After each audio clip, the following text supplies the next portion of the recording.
Welcome back to another story on Infidelity Tales Lab. Before we begin, tell us, where in the world are you watching from? Now, let's dive into today's story. Chapter 1, Shadows at Home. Frank McElroy noticed the first bruise on a Tuesday evening. His 12-year-old son Tommy sat at the kitchen table, mechanically pushing mac and cheese around his plate, a purple-blue mark blooming across his left forearm like a twisted flower. "What happened there, buddy?" Frank asked, his voice carrying the gentle authority that came from 15 years as a Marine Corps investigator before transitioning to corporate security. Tommy's fork clattered against his plate. "I fell. At recess." The words came too quick, too rehearsed. Frank exchanged glances with his wife Amy, whose worried expression mirrored his own. They'd been married 14 years, and he could read her like a tactical manual. Her slight frown and the way she tucked a strand of auburn hair behind her ear told him she'd noticed things too. "Falls happen," Frank said carefully, his gray eyes studying his son's face. "But maybe we should be more careful on the playground equipment." Tommy nodded vigorously, relief flooding his features. But Frank wasn't convinced. In his line of work, head of security for Meridian Industries, he'd learned to spot when someone was hiding something. The boy's body language screamed deception. Hunched shoulders, averted eyes, fidgeting hands. Later that night, after Tommy had gone to bed, Frank found Amy loading the dishwasher with more force than necessary. "He's lying," she said without looking up. "This is the third fall in 2 weeks." Frank leaned against the counter, his muscled frame still impressive at 42.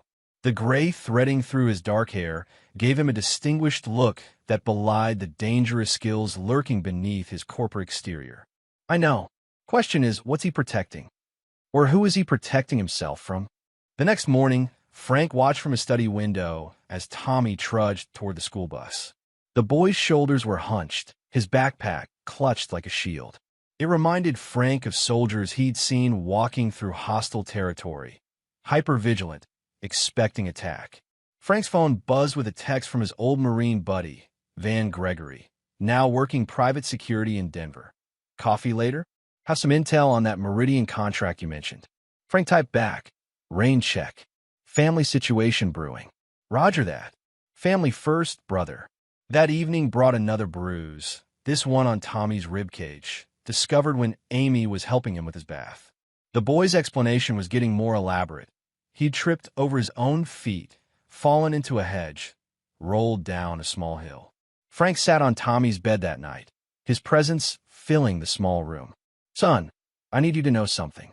Whatever's happening, whatever's wrong, you can tell me. I've faced down some pretty scary things in my life, and there's nothing you could say that would make me love you less or make me unable to help."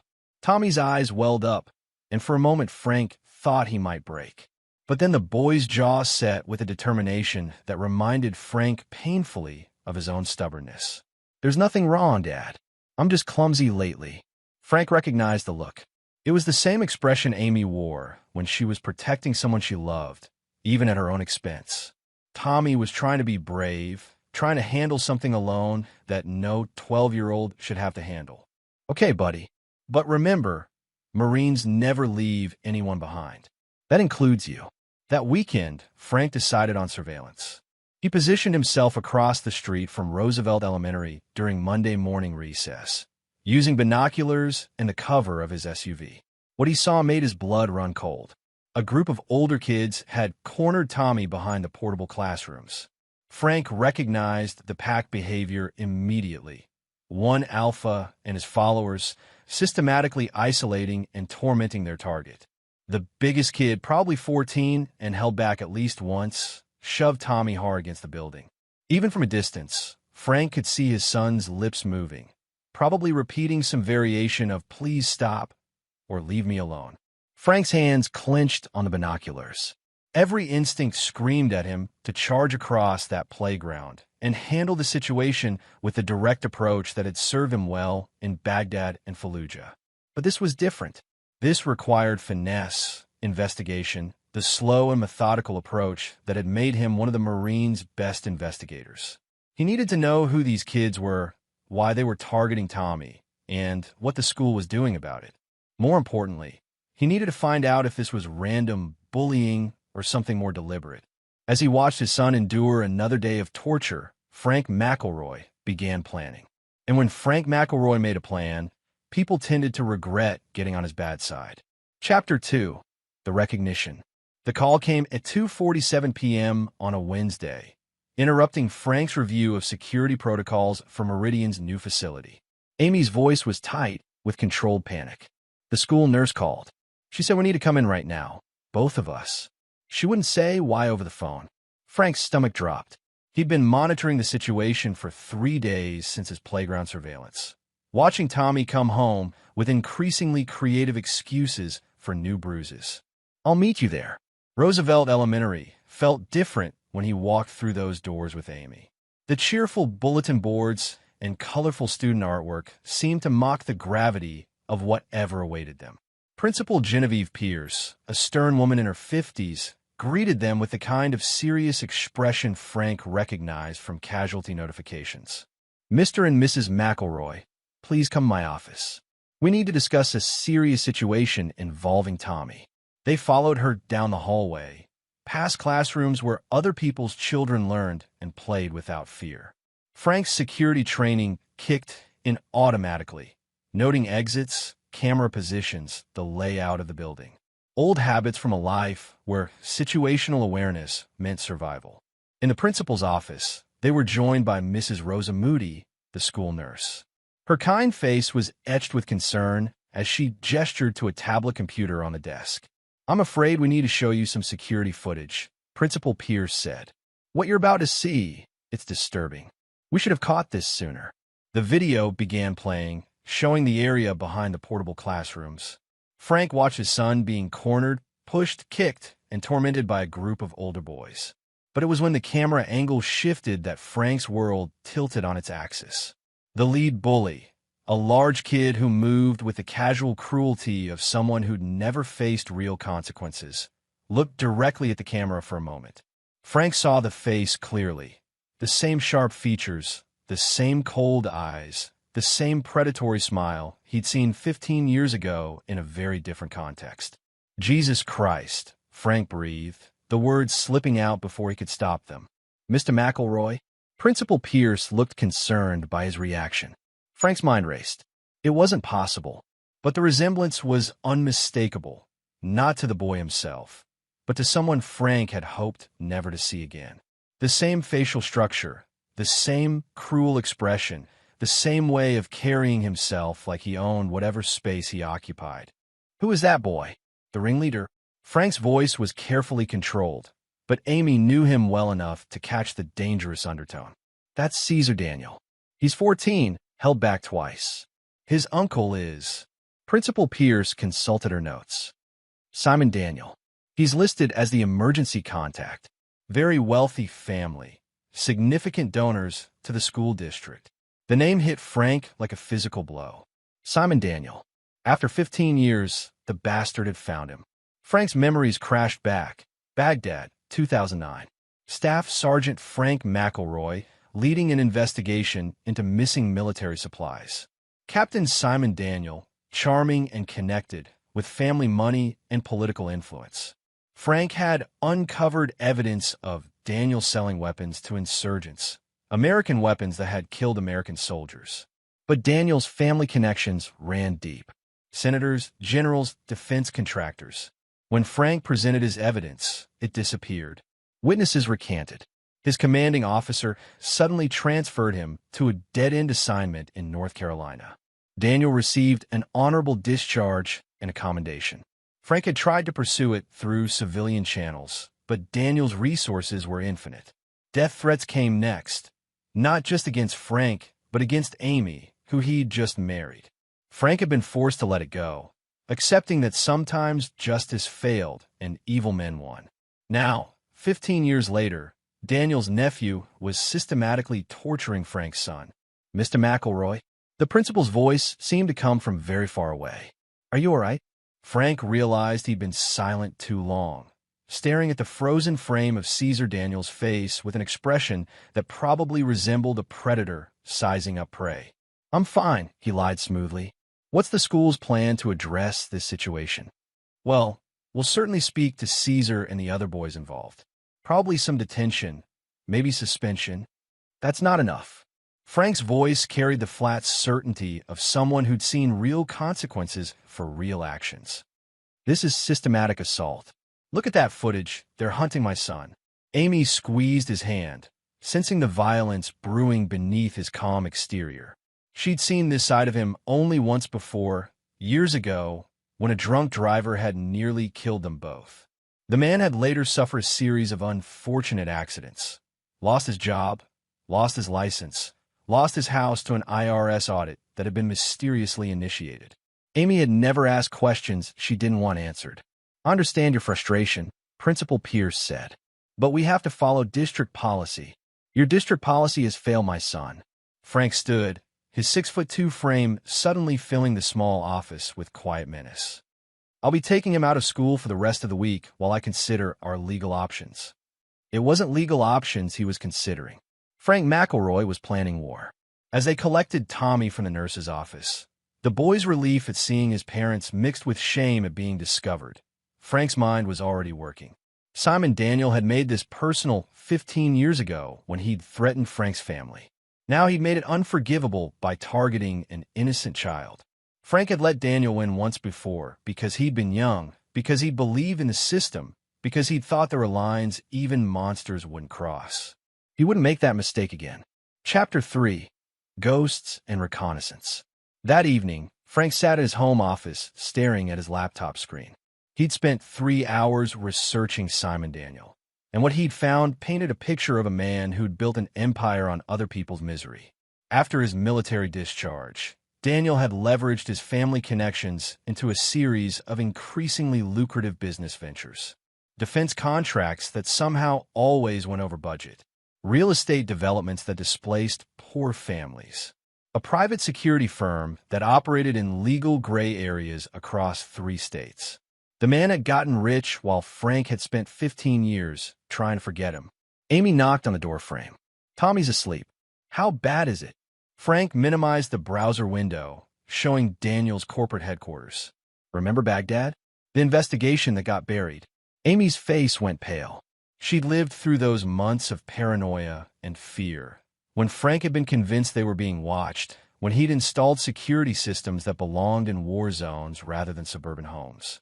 The weapons dealer, Simon Daniel. She sat down heavily in the chair across from his desk. This is about him. His nephew is the kid torturing Tommy. And Frank, this isn't coincidence.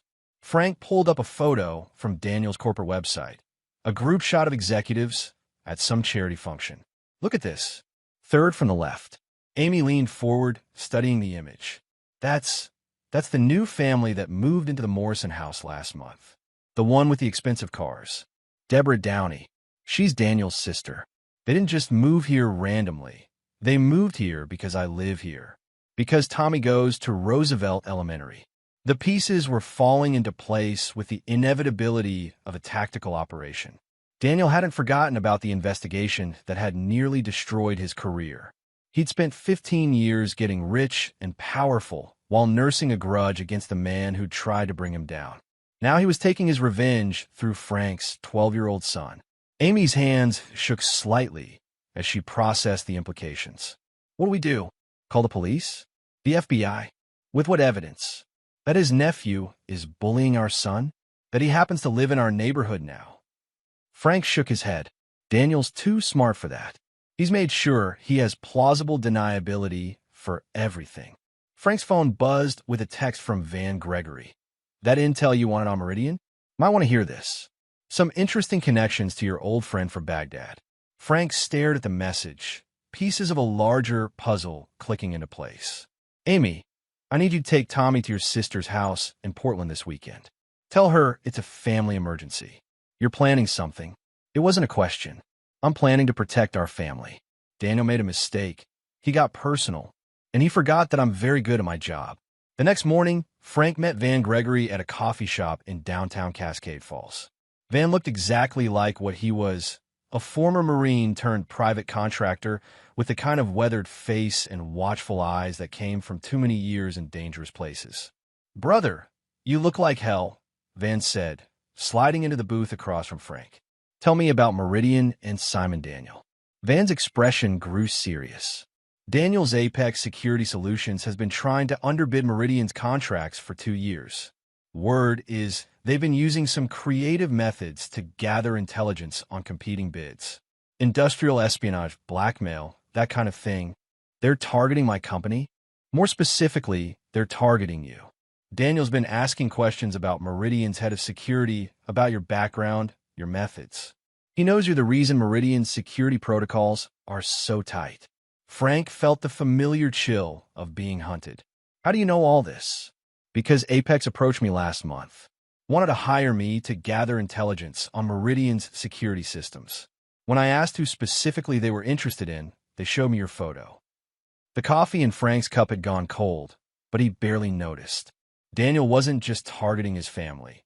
He was targeting every aspect of Frank's life. The bullying was psychological warfare, designed to distract and destabilize Frank while Daniel positioned himself to destroy his career. There's more, Van continued. Daniel's been cultivating relationships with Meridian's board members. Golf games, charity events, private dinners. He's positioning himself as the better alternative when your contract comes up for renewal next month. Frank's contract. In all the worry about Tommy, he'd forgotten that his 5-year deal with Meridian was expiring. The board had been making positive noises about renewal, but corporate loyalty was a thin thing when serious money was involved. He's playing a long game, Frank realized. Destroy my effectiveness by torturing my son, then swoop in with a better offer when I'm distracted and vulnerable. That's how I read it. The question is, what are you going to do about it? Frank was quiet for a long moment, his mind working through possibilities and probabilities like he was planning a military operation. Because that's exactly what this was, a war that Daniel had started 15 years ago and was now finishing. I'm going to remind Simon Daniel why he was afraid of me in the first place, Frank said finally. And this time, I'm not going to let political connections save him. Van's grin was sharp and predatory. Count me in, brother. I never did like bullies. Frank shook his head. This has to be clean. Legal. If I cross lines, Daniel wins by default. Legal doesn't mean soft, Frank. You taught me that in Fallujah. As Frank drove home, his mind was already shifting into operational mode. Daniel thought he was fighting the same naive young investigator who'd been outmaneuvered in Baghdad. He was about to learn that Frank McElroy had spent 15 years learning new skills, building new resources, and most importantly, losing his faith in playing by rules that only protected the guilty. Daniel had made this war about family. That was the one battlefield where Frank McElroy had never accepted defeat. Chapter 4, Pressure Points. The escalation began Monday morning. Frank was reviewing security footage from the weekend when his assistant knocked on his office door with an expression of barely controlled panic. Mr. McElroy, there's been an incident with the Meridian servers. Someone attempted to access our secured client database. Frank's blood chilled. The timing was too perfect to be coincidence. Show me. The attempted breach had been sophisticated, professional-grade penetration tools designed to look like a routine system update. If Frank hadn't implemented his own custom monitoring protocols, they might never have detected it. Sir, his assistant looked confused by Frank's grim expression. Should I notify the FBI's cybercrimes unit? Not yet. I want to run our own investigation first. Frank was already pulling up network logs, tracing the attack's origin through layers of proxy servers and encrypted tunnels. But he knew what he'd find before the trace completed. A digital dead end that led nowhere prosecutable. Daniel was testing Meridian's defenses, probing for weaknesses. More importantly, he was demonstrating that he could reach into Frank's professional life whenever he chose. Frank's phone rang. Amy's voice was tight with fear. Frank, there's a man taking pictures of our house. He's been there for 20 minutes. Where are you? Inside with Tommy. I've got the curtains closed and the security system armed. Call Van. Tell him code red. He'll know what that means. Frank was already grabbing his jacket. I'm coming home. By the time Frank arrived, the photographer was gone, but Van was parked across the street in his black pickup truck, looking like exactly what he was, a dangerous man waiting for someone to give him a reason. Frank found Amy in the kitchen, clutching a cup of coffee with hands that trembled slightly. Tommy sat at the kitchen table doing homework, but Frank could see the tension in his son's shoulders. The man was using a professional camera, Amy reported. Long lens, the kind private investigators use. He photographed the house, the cars, the security cameras. He was mapping our defensive positions, Frank said grimly. This is reconnaissance for something bigger. That evening, after Tommy had gone to bed, Frank sat with Amy in their living room and laid out the full scope of what they were facing. Daniel wasn't just targeting Tommy or Frank's career. He was conducting psychological warfare against their entire family. The bullying serves multiple purposes, Frank explained. It distresses Tommy, which distresses us. It makes me look ineffective. What kind of security expert can't protect his own son? And it gives Daniel leverage. Amy frowned. Leverage? If I push too hard against him, he escalates against Tommy. If I back down, he wins by default. It's a classic pincer movement. Attack from multiple angles while limiting your opponent's response options. Amy was quiet for a moment, processing the implications. What would you do if this was a military situation? Frank's smile was cold and calculating. I'd identify his vulnerabilities, disrupt his supply lines, and eliminate his command structure. And in civilian terms, find what Daniel values most, then threaten it. Make him choose between his revenge and his priorities. Frank spent the next 3 days conducting his own reconnaissance. Daniel's empire was vast, but not invulnerable. Apex Security Solutions depended on government contracts that required security clearances. His real estate ventures relied on city planning approvals and environmental permits. His charitable foundation, an obvious tax shelter, needed to maintain its nonprofit status. Most importantly, Daniel's social status in the community depended on his reputation as a successful businessman and philanthropist. Men like Daniel couldn't tolerate public embarrassment. Frank began with the foundation. A deep dive into tax records revealed discrepancies between reported charitable activities and actual expenditures. Nothing overtly illegal, but enough questionable transactions to trigger an IRS audit if properly reported. Next, he examined Apex's government contracts. Daniel's company had won several lucrative deals despite submitting higher bids than competitors. Frank recognized the pattern from Baghdad. Daniel was using his political connections to manipulate the bidding process. But Frank's most interesting discovery came from social media analysis. Caesar Daniel, like most 14-year-olds, had been prolific in documenting his activities online. The boy's accounts showed a disturbing pattern of violence and cruelty, including videos of him tormenting smaller children that went back months before Tommy became his target. More importantly, the metadata from these videos revealed they'd been taken at multiple schools across the state. Caesar wasn't just a bully. He was a serial predator who'd been moved from school to school as his behavior became problematic. Frank compiled the evidence into a comprehensive file. Financial irregularities, contract manipulation, child abuse documentation, and pattern analysis that painted a picture of a family that considered themselves above consequences. Then he made a call to Sergio French, an investigative journalist who specialized in exposing corporate corruption. French had contacted Frank months earlier asking for information about security vulnerabilities in government contracts, but Frank had declined to comment. Now he was ready to talk. Mr. French? This is Frank McElroy. I believe you once expressed interest in discussing security contract irregularities. Are you still working on that story? The meeting was set for Saturday morning at a neutral location.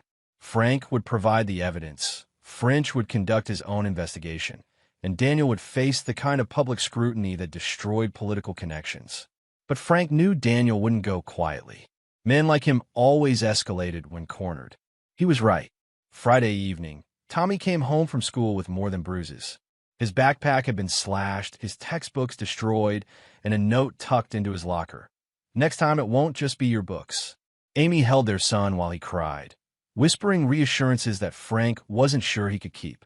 Tommy looked up at his father with eyes that held too much fear for a 12-year-old. Dad, I think they're going to really hurt me. Frank knelt down to his son's eye level, his voice carrying the absolute certainty of someone who'd stared down enemy combatants and emerged victorious. "Son, I want you to remember something. Bad men count on good people being too scared or too polite to fight back. But sometimes the only way to stop a bully is to hit back harder than they ever imagined possible." "Are you going to hit back, Dad?" Frank's smile was gentle, but his eyes held the promise of retribution.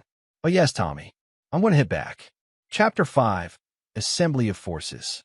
Frank's War Council convened Saturday morning in Van Gregory's warehouse office, a converted industrial space that served as headquarters for Van's private security firm. The building itself was a fortress, reinforced windows, multiple exit routes, and enough surveillance equipment to monitor a small city. Van had assembled what he called the Old Crew, 3 former Marines who'd served with Frank in Iraq and had since transitioned into various forms of private sector work. Arthur Reese ran a digital forensics company, specializing in corporate data recovery and cybersecurity. Herman Clay operated an investigation firm that handled everything from insurance fraud to industrial espionage. Tommy Sanford worked as a freelance security consultant for high-net-worth individuals who preferred discretion over publicity. "Gentlemen," Frank began, his voice carrying the same authority it had when he'd briefed missions in Baghdad, "we have a situation that requires both precision and absolute operational security." He laid out Daniel's campaign against his family, the attempted cyber attack on Meridian, and the intelligence Van had gathered about Apex Security Solutions.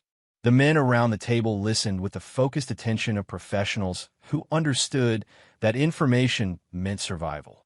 "This is personal," Arthur observed. "Daniel's been carrying this grudge for 15 years. Men like Daniel don't forgive, and they don't forget," Frank replied. "They just wait for the right opportunity to strike back." Herman leaned forward, his scarred hands folded on the table. "What's the endgame? Are we talking about neutralizing a threat or destroying an enemy?" Frank considered the question carefully. These men had followed him into combat, trusted his judgment when their lives hung in the balance. They deserved complete honesty. "Daniel targeted my 12-year-old son. He's terrorizing an innocent child to get revenge against me. There's no middle ground here. Either he stops or I stop him. Permanently." The room was quiet for a moment. These were men who understood the difference between warfare and murder, between justice and revenge. Frank was walking a line that could destroy not just Daniel, but himself and everyone who helped him. Tommy Sanford broke the silence. "What do you need?" Over the next 4 hours, they planned an operation that would have impressed their old commanding officers. Arthur would conduct deep digital surveillance on Daniel's business empire, mapping financial flows and communication networks. Herman would investigate Daniel's personal life, looking for leverage points and vulnerabilities. Tommy would provide physical security for Frank's family while maintaining surveillance on known associates of Apex Security. Van would coordinate intelligence gathering while preparing for the possibility that Daniel might escalate to physical violence. The man who'd threatened Frank's family 15 years ago was now wealthy enough to hire professionals. "There's something else," Frank said as they prepared to disperse. "I'm meeting with a journalist tomorrow to discuss Daniel's government contract irregularities. Once that story breaks, Daniel will know I'm actively working against him. He'll respond aggressively." "You want him to respond?" Herman realized. "You're drawing him out." Frank nodded. "Daniel's strength comes from operating in shadows, using intermediaries and plausible deniability. I'm going to force him into the open where we can engage him on equal terms." Arthur looked concerned. "That's dangerous, Frank. If Daniel feels truly threatened, he might go after your family directly. He's already going after my family. The difference is, now I'm going to be ready for him." Sunday evening brought the first test of their preparations. Frank was reviewing security footage from his home surveillance system when he spotted an anomaly. A service van parked on his street for 3 hours without any apparent work being performed. Frank called Van, who dispatched Tommy Sanford to investigate. Within 30 minutes, Tommy reported back. 2 men in the van with professional surveillance equipment. "They've been photographing your house and timing your family's routines." Frank made a decision that would have been unthinkable a week earlier. "Intercept them." 20 minutes later, Tommy called back with an update that made Frank smile grimly. Both men are currently detained and very cooperative. Turns out they were hired by Apex Security to monitor potential security threats in the neighborhood. They've got photos of your wife's jogging route, your son's walk to the bus stop, and your work schedule. Professional surveillance on a civilian family is harassment at minimum, Frank mused. Probably stalking under state law. The men are very apologetic and eager to avoid police involvement. They've agreed to destroy all photos and forget this address exists. Frank knew the message would get back to Daniel within hours. The surveillance team would report that their target wasn't the vulnerable suburban family they'd expected to monitor. Instead, they'd encountered a professional counter-surveillance operation that had neutralized them without breaking any laws. Monday morning brought Daniel's response. Frank arrived at his office to find Meridian CEO, Orlando Berry, waiting with a grim expression and a legal document. "Frank, I'm sorry to have to show you this," Berry said, sliding the papers across the desk. Apex Security Solutions is claiming that you've been using company resources to conduct personal vendettas. They're alleging corporate espionage and breach of fiduciary duty. Frank reviewed the lawsuit with growing admiration for Daniel's thoroughness. The man had documented every database query Frank had run, every security protocol he'd accessed, every company resource he'd utilized in his investigation. On paper, it looked like Frank had been using Meridian's sophisticated surveillance capabilities to conduct a personal war against a competitor. "This is serious, Frank," Berry continued. "The board is concerned about potential liability. They want you to take administrative leave while we investigate these allegations." Frank had expected this move.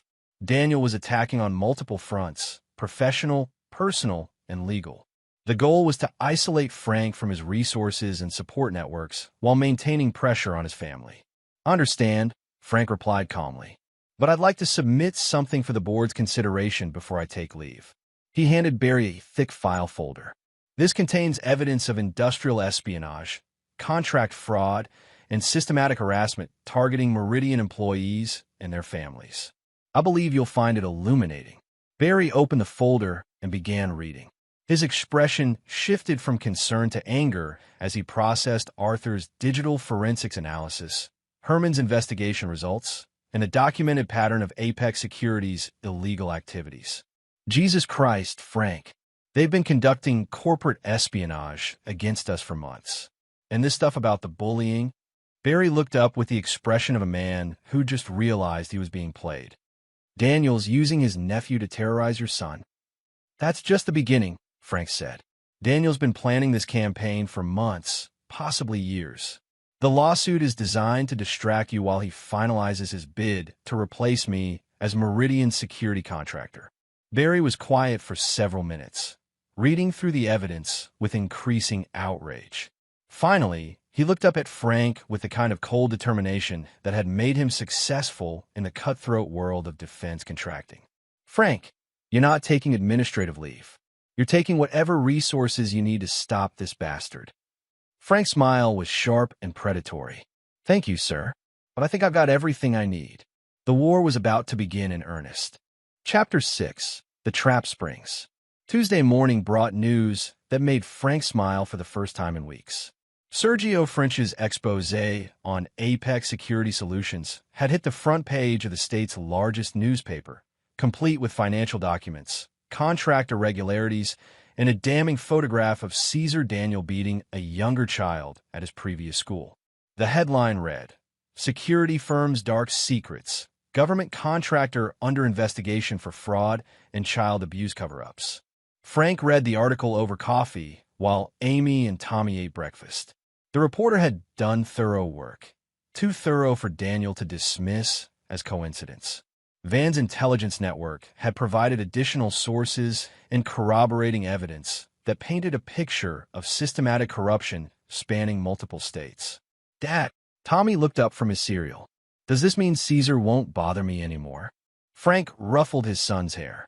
"I think Caesar's going to have bigger problems to worry about than picking on kids smaller than him." Amy squeezed Frank's shoulder as she passed behind his chair. "The reporter called this morning.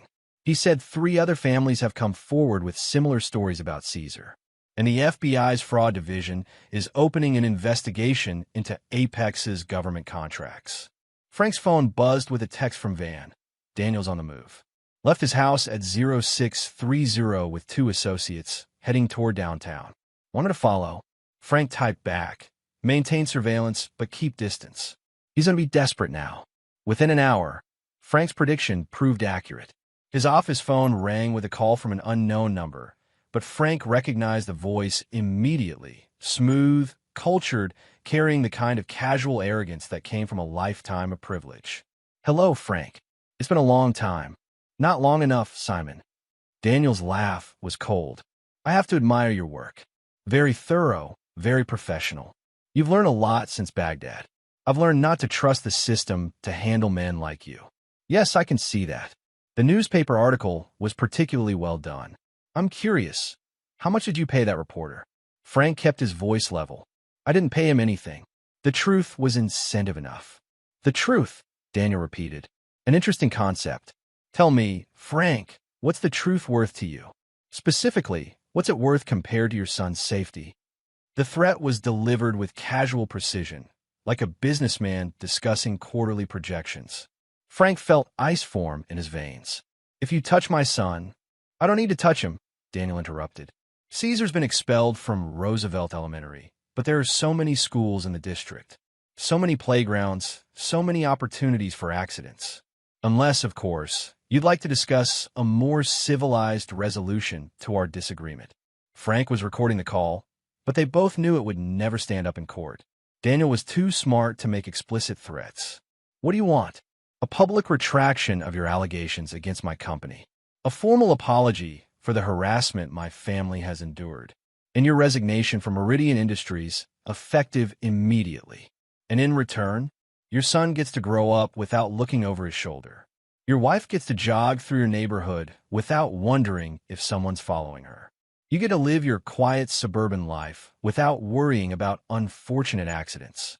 Frank closed his eyes, feeling the weight of impossible choices. This was exactly the position Daniel had maneuvered him into 15 years ago. Surrender or face escalating consequences for his family. I need time to consider your offer. You have 24 hours. After that, I can't guarantee Caesar's restraint.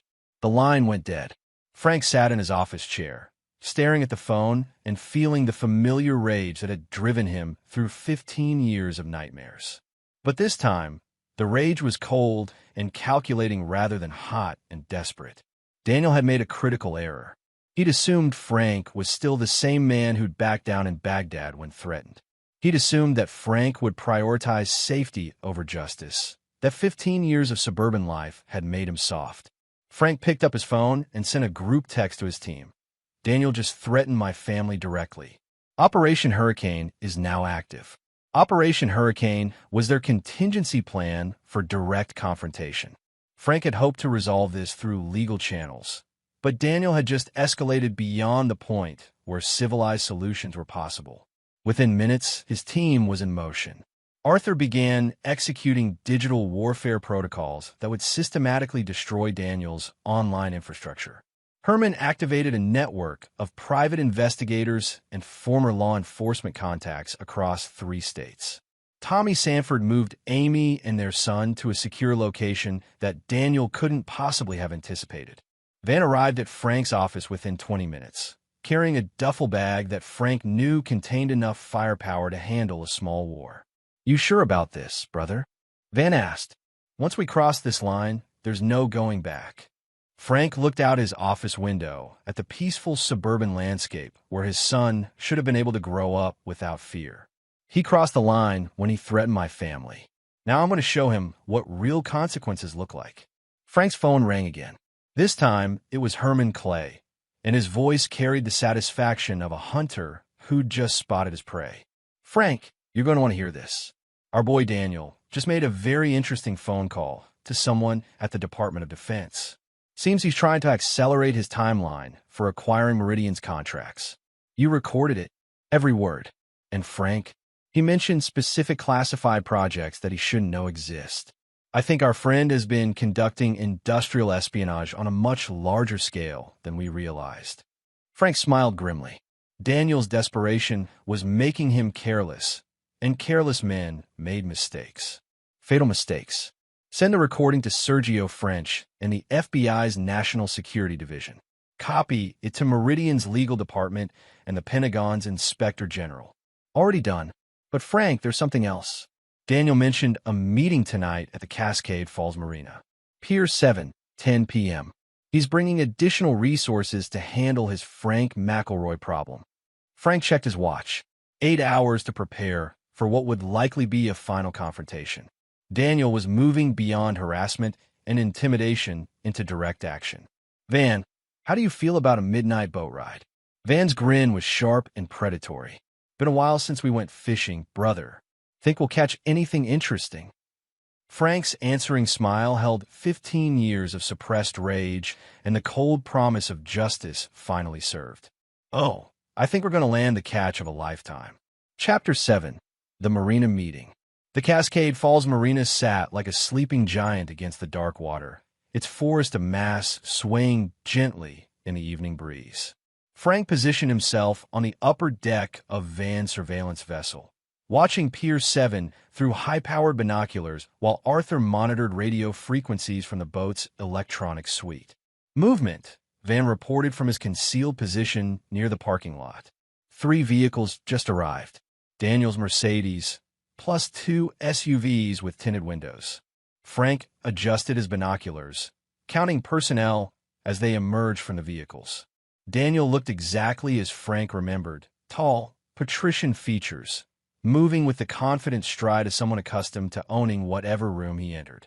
The 6 men who flanked him were clearly professionals, alert, well-dressed, carrying themselves like former military or law enforcement. Definitely not a social gathering. Herman's voice crackled through their encrypted comm system. He was positioned on the opposite side of the marina with a clear view of the parking area. These boys came prepared for business. Frank felt the familiar calm settle over him that had served him well in Baghdad. This was a tactical situation now, with clearly defined objectives and acceptable parameters for engagement. Daniel had chosen to escalate to physical confrontation, which meant Frank could respond in kind. Arthur, are you getting clean recordings? Crystal clear, boss. These guys aren't even trying to maintain operational security.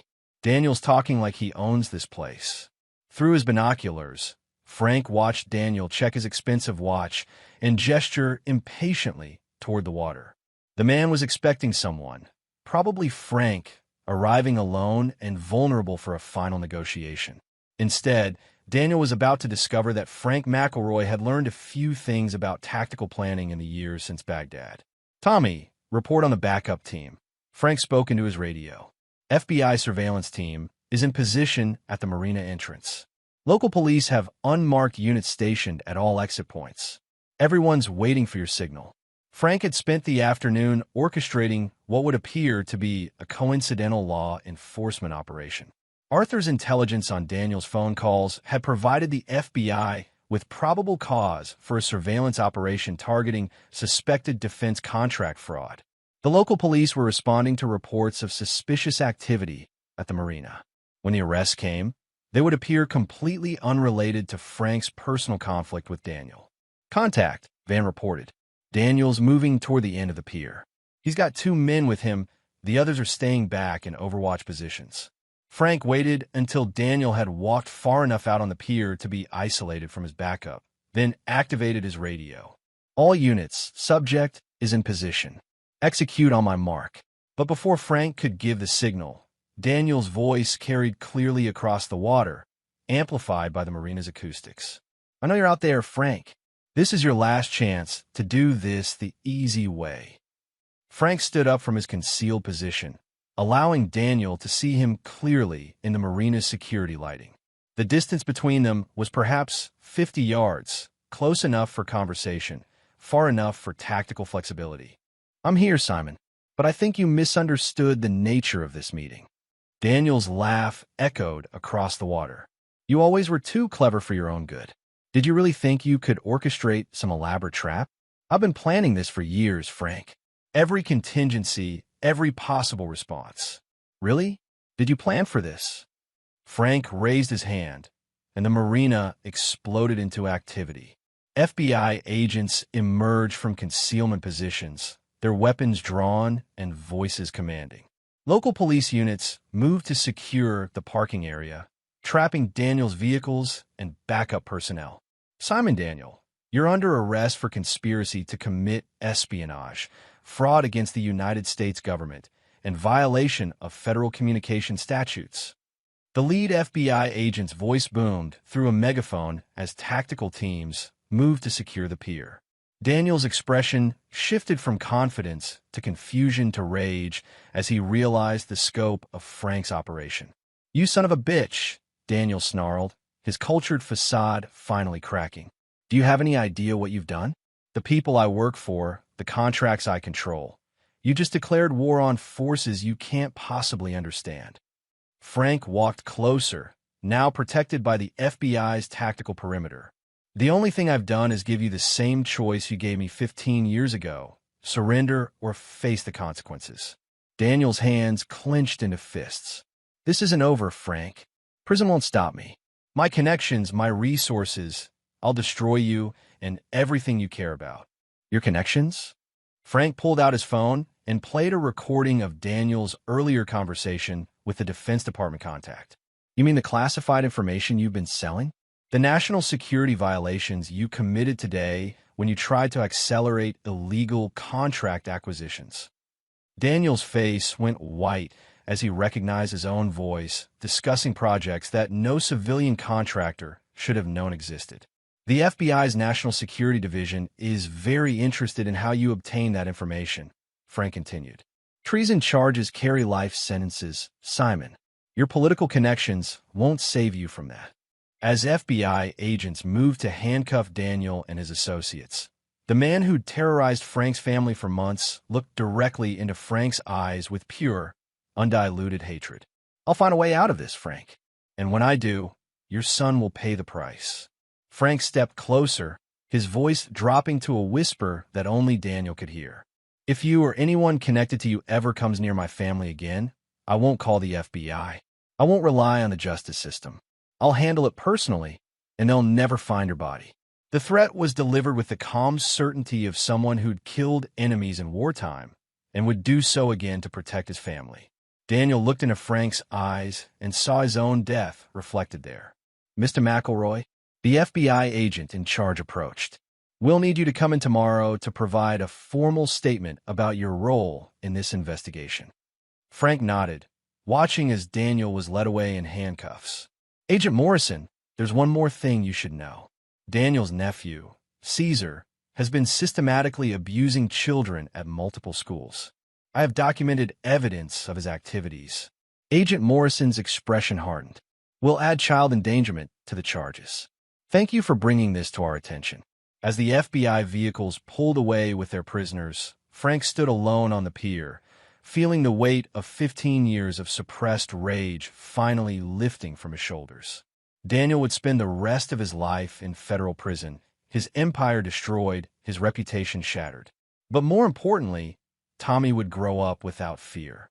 Van approached from the marina parking lot, his expression mixing admiration with concern. "Hell of a thing, brother. But you know Daniel wasn't lying about having connections. There might be blowback from this."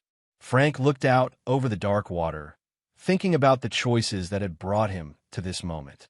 "Then we'll handle the blowback the same way we handled Daniel, professionally, legally, and with overwhelming force." "And if legal doesn't work?" Frank's smile was cold and final. "Then we'll handle it the other way, whatever it takes to protect our families." Chapter 8. The Reckoning. 6 weeks later, Frank sat in the courtroom's gallery watching federal prosecutors methodically dismantle Simon Daniel's defense. The man who'd once commanded respect in Washington's corridors of power now looked diminished, his expensive suit unable to disguise the hollow desperation in his eyes. The evidence was overwhelming. Arthur Reese had provided digital forensics that traced Daniel's espionage activities back 3 years. Herman Clay's investigation had uncovered a network of corrupted officials and illegal contract manipulations spanning multiple states. The FBI's own investigation had revealed connections to foreign intelligence services that elevated Daniel's crimes from fraud to treason. But it was Tommy's testimony that had sealed Daniel's fate. Frank's 12-year-old son had taken the witness stand with remarkable composure, describing months of systematic torture at the hands of Caesar Daniel. The boy's clear, honest account of deliberate cruelty had moved several jurors to tears and demolished any possibility of sympathy for the defendant. The defendant orchestrated a campaign of psychological warfare against the child, the prosecutor was saying, using his own nephew as a weapon to intimidate and silence a federal investigator. This represents a level of moral bankruptcy that demands the harshest possible sentence. Daniel's attorney, an expensive corporate lawyer who'd clearly lost faith in his client's case, made a perfunctory argument for leniency based on his client's previous charitable contributions and military service. The words rang hollow in the courtroom's charged atmosphere. When the judge called for a recess, Frank stepped outside for air and found Amy waiting with Van Gregory and the rest of his team. Tommy was at school, finally able to attend classes without fear, his confidence slowly rebuilding as news of Caesar Daniel's expulsion and mandatory psychological counseling had spread through Roosevelt Elementary. "How do you think it's going?" Amy asked, though Frank's expression had already answered her question. "Life sentence, minimum," Van replied. "The treason charges alone are enough to put him away forever. Add in the child endangerment and conspiracy charges, and Daniel's never seeing freedom again." Arthur approached from the courthouse steps, his expression grim despite their victory. "Frank, we need to talk. I've been monitoring federal communications channels, and there's chatter about Daniel's associates planning some kind of response to his arrest." Frank felt the familiar alertness of a soldier detecting incoming threats. "What kind of response?" "Revenge against the people who brought him down. Specifically, you and your family." Herman nodded grimly. "My sources in law enforcement confirm it. Apex Security had contracts with some very unsavory people. Mercenaries, organized crime figures, corrupt officials who've lost significant money because of Daniel's downfall." Frank's mind immediately shifted into tactical mode. Daniel's arrest had been a victory, but it had also created new enemies.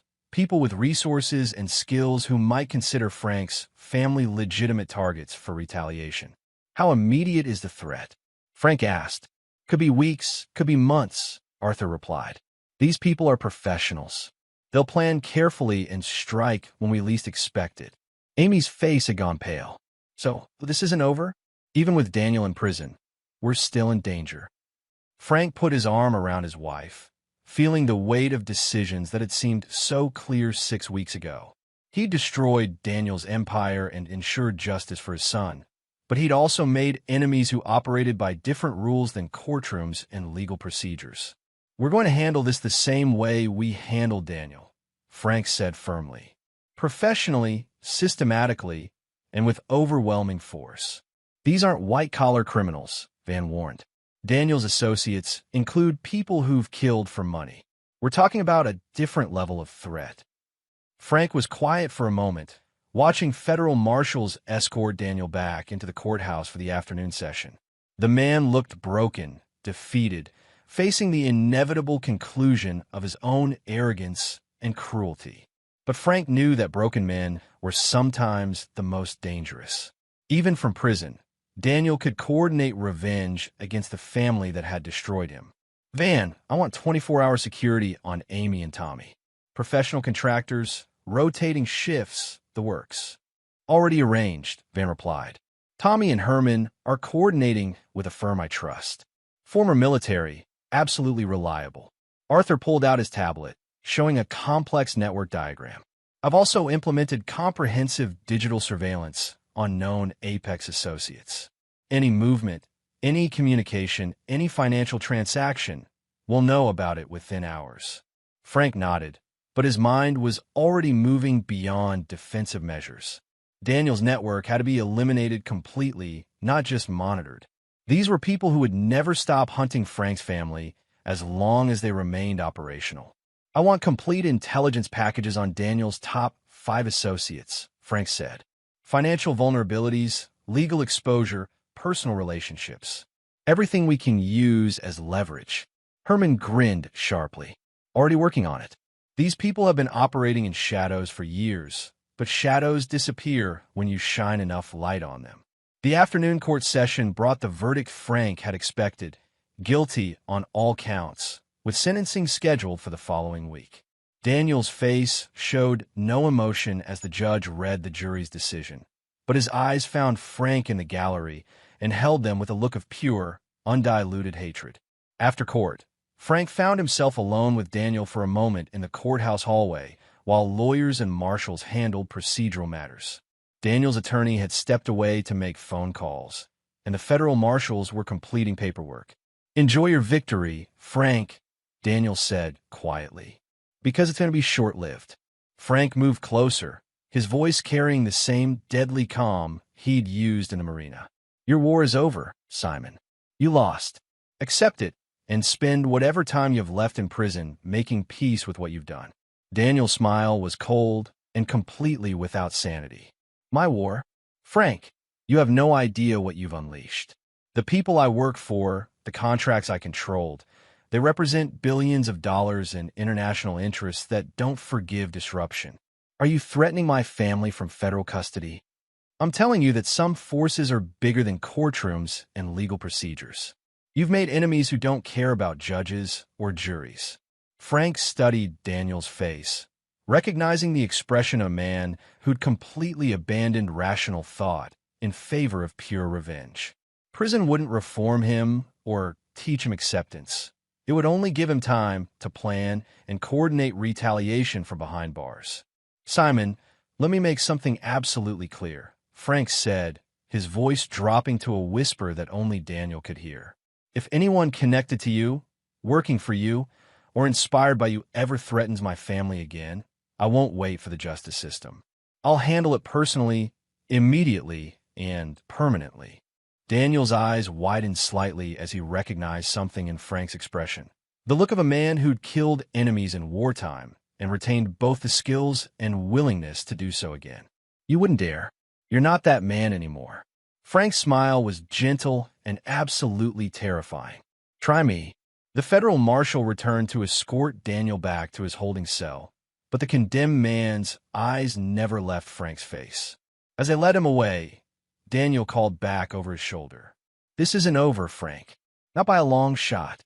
Frank watched until Daniel disappeared around a corner, then pulled out his phone to call Van. "Brother, we need to accelerate our timeline. Daniel's not accepting defeat, and he's got resources we haven't accounted for." "How accelerated are we talking?" Frank looked around the courthouse where he'd just witnessed justice served, knowing that justice and survival sometimes required different approaches. "Accelerated enough to end this permanently." The war that had started 15 years ago in Baghdad was about to reach its final phase. Chapter 9. Final Resolution. 3 months after Daniel's sentencing to life without parole, Frank sat in his home office reviewing security reports that painted a picture of systematic elimination. One by one, Daniel's former associates had found themselves facing federal investigations, IRS audits, and criminal charges that effectively ended their ability to threaten anyone. Arthur's digital warfare had been devastating in its precision. Corrupt government officials discovered their illegal communications had been leaked to congressional oversight committees.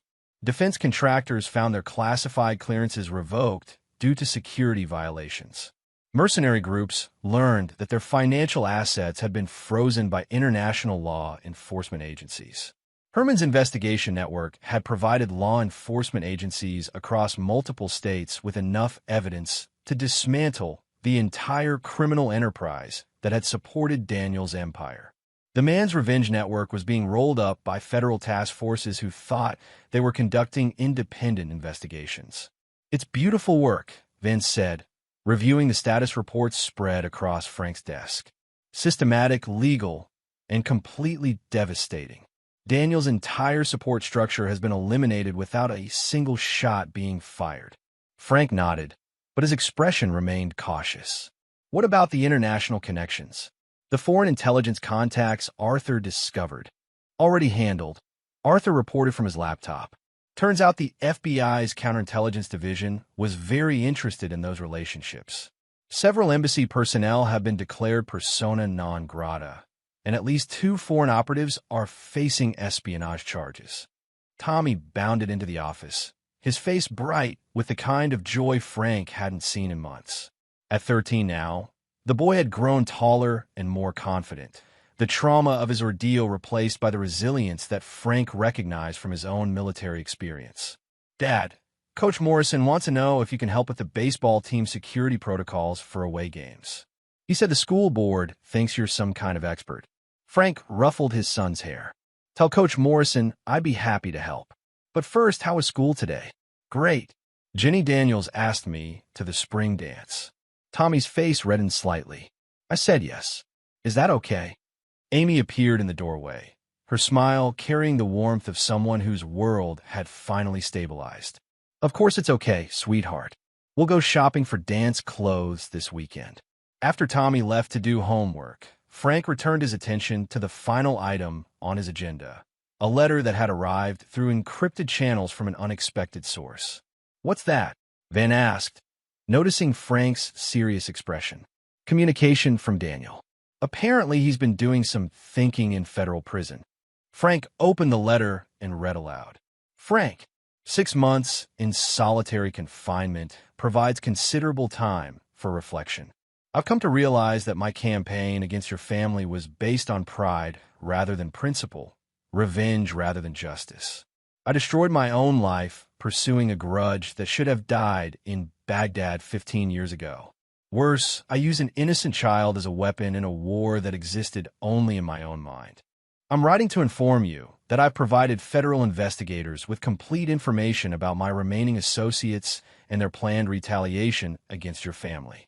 These operations have been terminated, and the individuals involved are now facing their own legal consequences. I cannot undo the trauma I inflicted on your son, but I can ensure that no further harm comes to your family because of my actions. I've also arranged for my personal assets, approximately $2.3 million in untraceable accounts, to be transferred to a trust fund for Tommy's education. Consider it a small payment toward the debt I owe for my inexcusable behavior.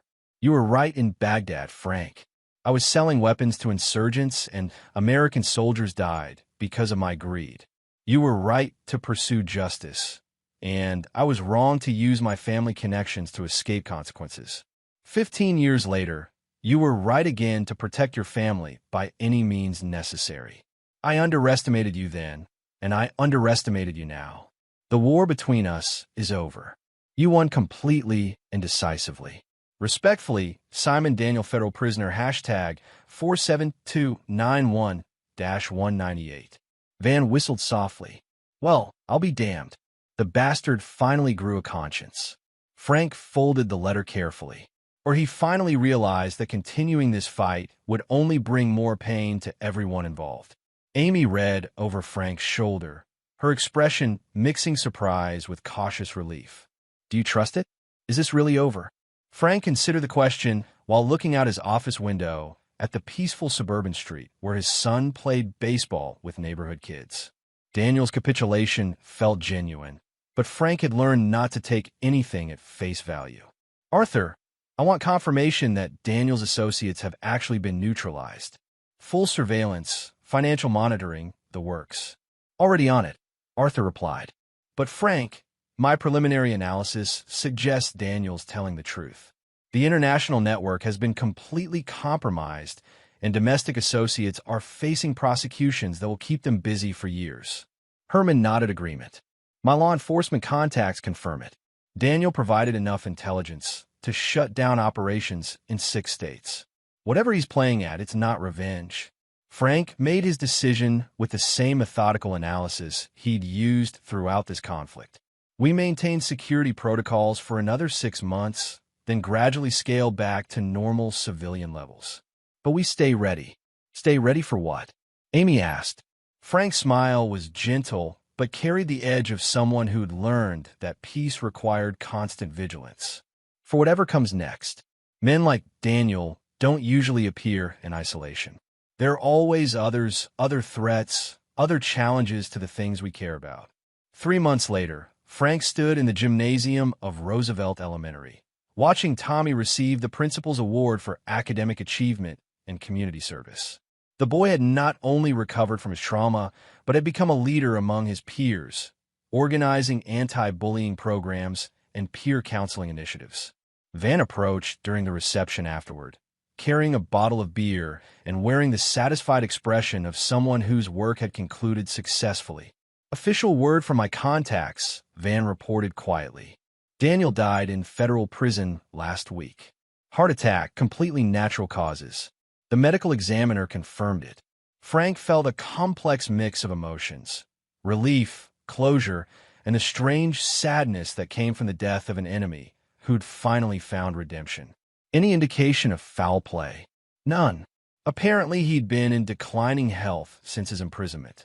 Prison doctors said the stress of his situation, combined with his age and previous medical issues, made heart failure almost inevitable. Frank nodded, processing the information.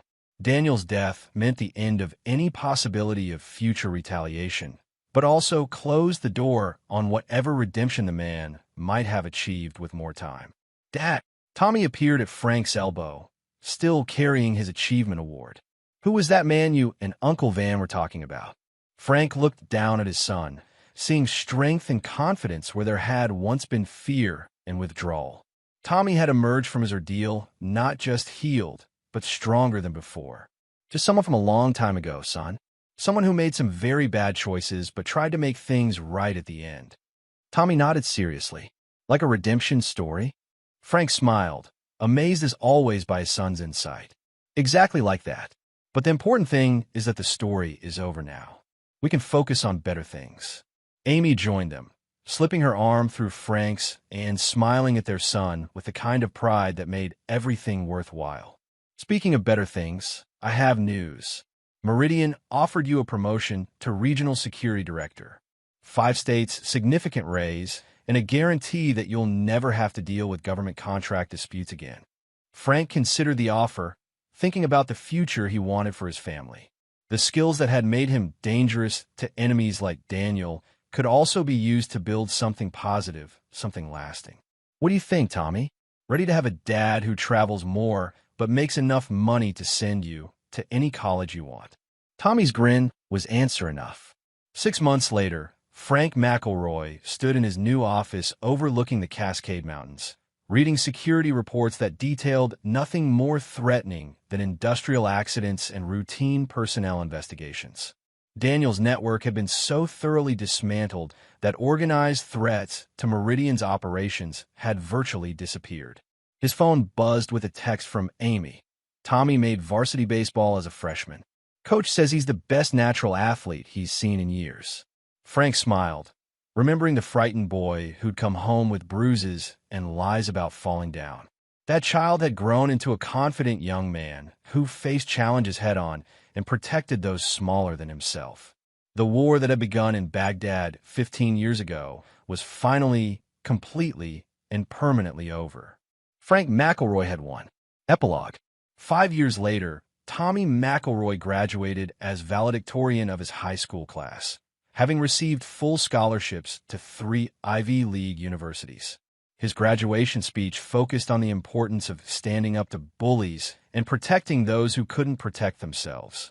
Frank attended the ceremony wearing the Silver Star he'd received for his actions in Iraq, an honor that had been delayed for 15 years due to Simon Daniels' political interference, but which had finally been awarded after Daniels' crimes came to light. Amy McElroy completed her master's degree in social work and established a nonprofit foundation focused on helping families deal with childhood trauma and bullying. Van Gregory expanded his security firm into one of the region's most successful private investigation agencies, specializing in corporate security and family protection. The trust fund established by Simon Daniels' assets grew to over $3.2 million, ensuring that Tommy's education would be fully funded through graduate school. Simon Daniels' grave in the federal prison cemetery bears only his name and dates. No family members attended his funeral.